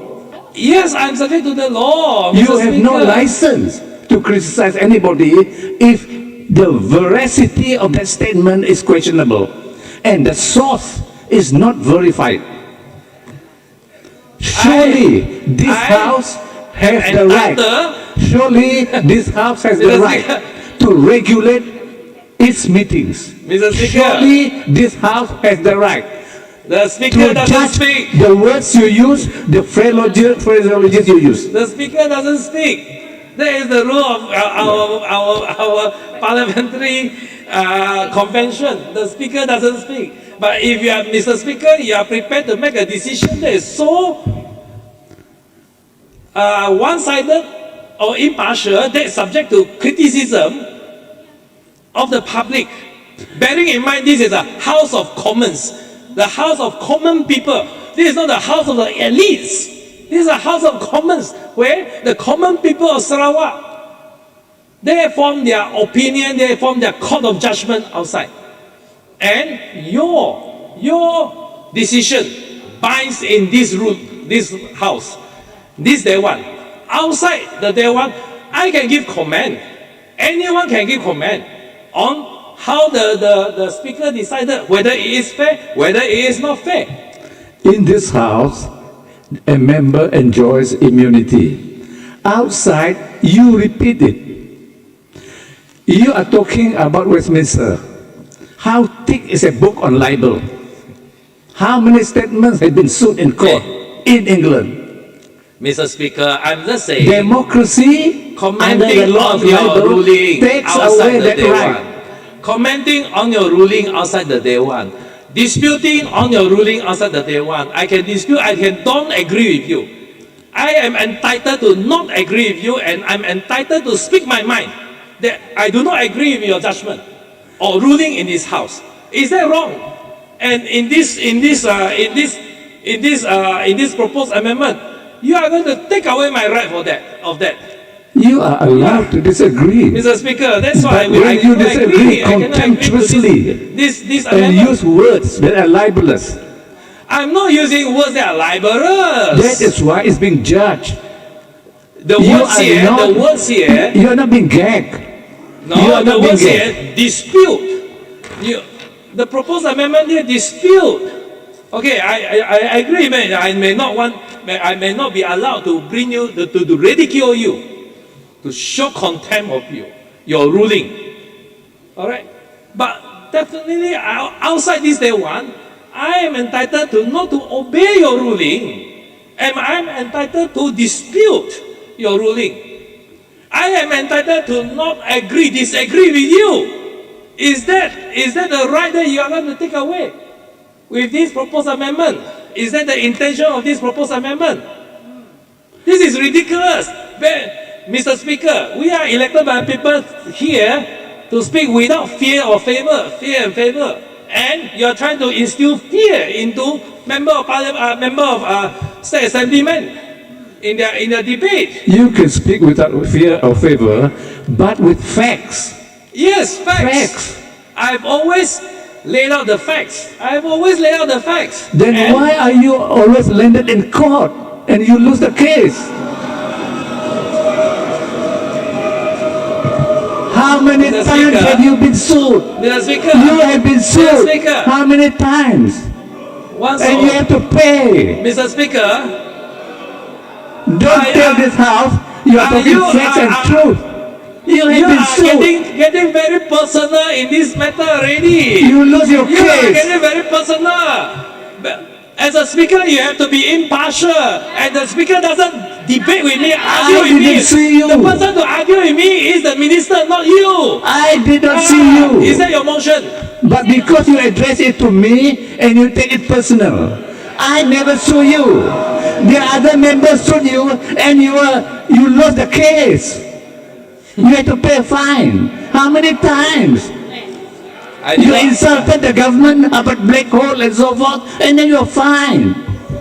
You are not talking about facts. There is no fine. Mr. Speaker, choose your word properly. I was not fined. I was not fined, Mr. You have to Speaker. pay damages. Damages. That is not fine. It's You the know the same thing difference, you have to Mr. pay. Speaker. You have to know the difference. Fine and damages is different. And mind you, Mr. Speaker, the case is on appeal. Don't to quote Donald Trump. And up to today, the judge has not written a written judgment on my Donald case. Trump is convicted felon. You are quoting him. What is that? Donald Trump is a convicted felon. You are quoting him as an example. You want to condemn him from across the board? We don't need to contact. He's Are you going to convicted condemn by him? the court in New York. I'm not praising him. I'm just saying a fact that he was elected as a president, and I use that as an example that with the How many with this times have been proposed sued amendment, in the High Court of Borneo? You can't even. How many times have you been sued in Mr. Borneo? Speaker, you say that he's a convicted felon. How do you know that? Did you Okay. verify that? Did you verify? Did you call him out? Did you call the Department of Justice? I'll ask the minister to do the winding up. Now, you demonstrate a conduct. That is why the standing order has to be regulated. This type of conduct. You speak for yourself. With this conduct, you are demonstrating why the amendments are necessary to curb this sort of conduct.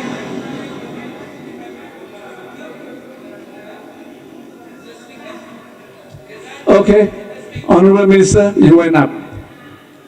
So, went up.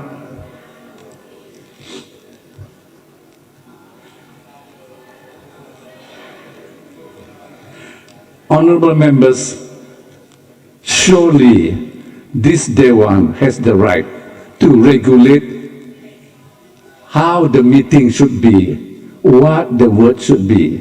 Surely, if you tell lie about me, I will tell the truth about you.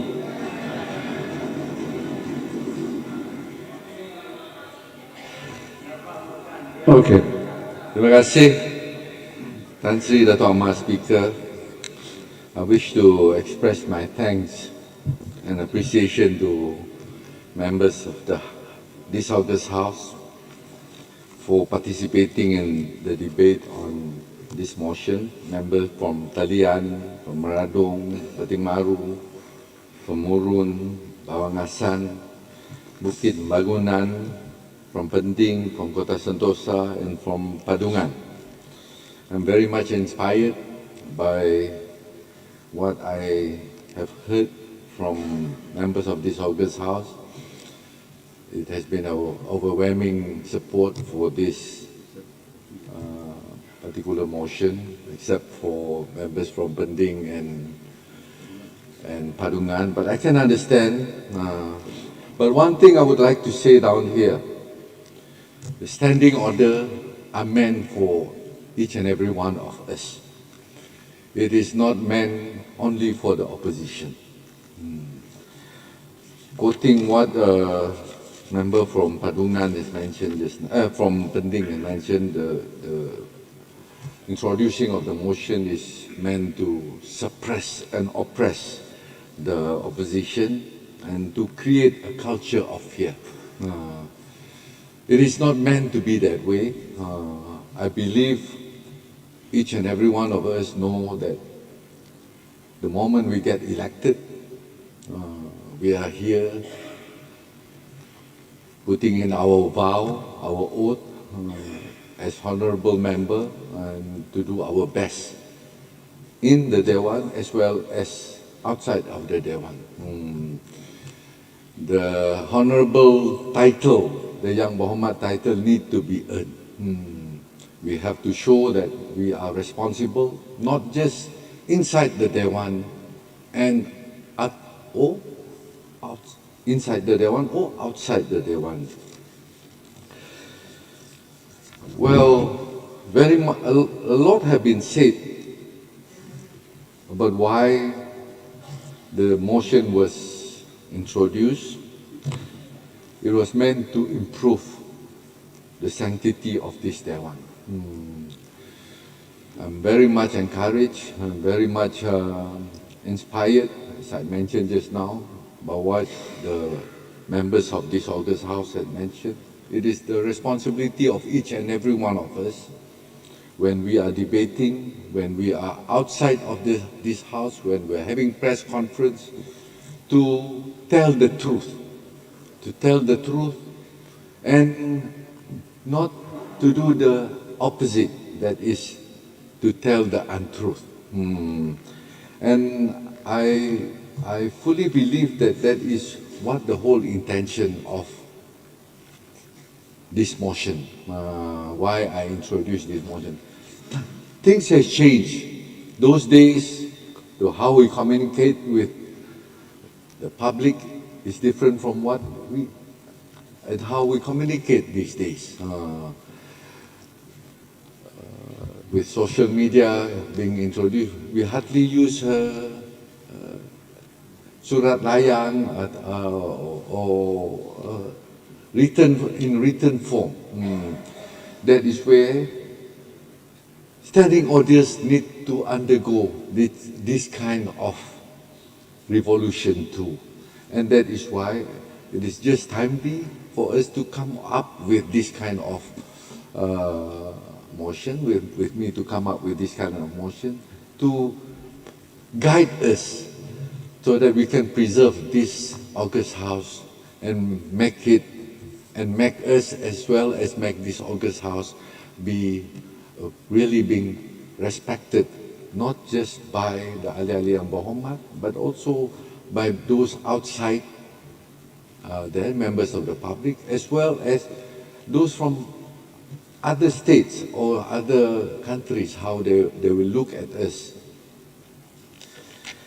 Well, I don't have much more to say, even though I've written so much down here. I have to say once again, express my thanks to all those members who have debated on this bill.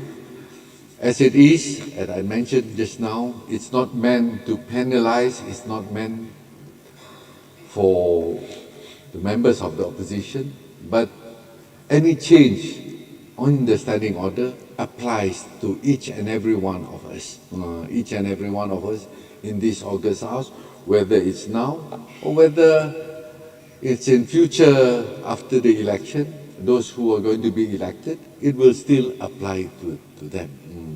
On that note, Tan Sri Dato' Amar Speaker, I wish to express again my thanks to all ahli-ahli yang berhormat who has given their opinion to support this particular motion that I'm introducing today, and the views of the two members from Pending and Kota Sentosa. We will look into that. As it is, Padungan and Pending, Padungan has mentioned about newspapers. Personally, I see it is still relevant down here. When you say it's newspaper, you cannot just limit to newspapers that are in Malaysia.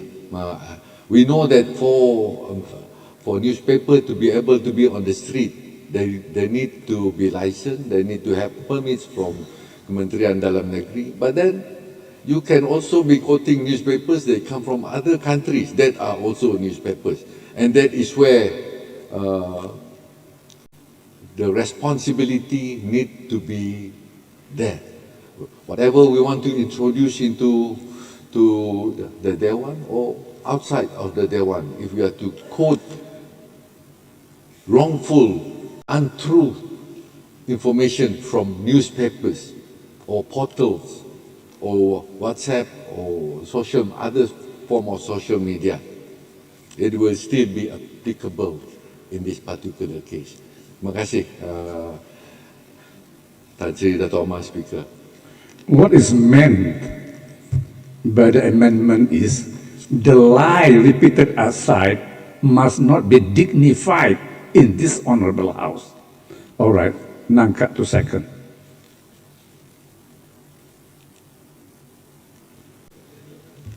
Tan Sri Dato' Amar Speaker, I beg to second the motion. Thank you very much.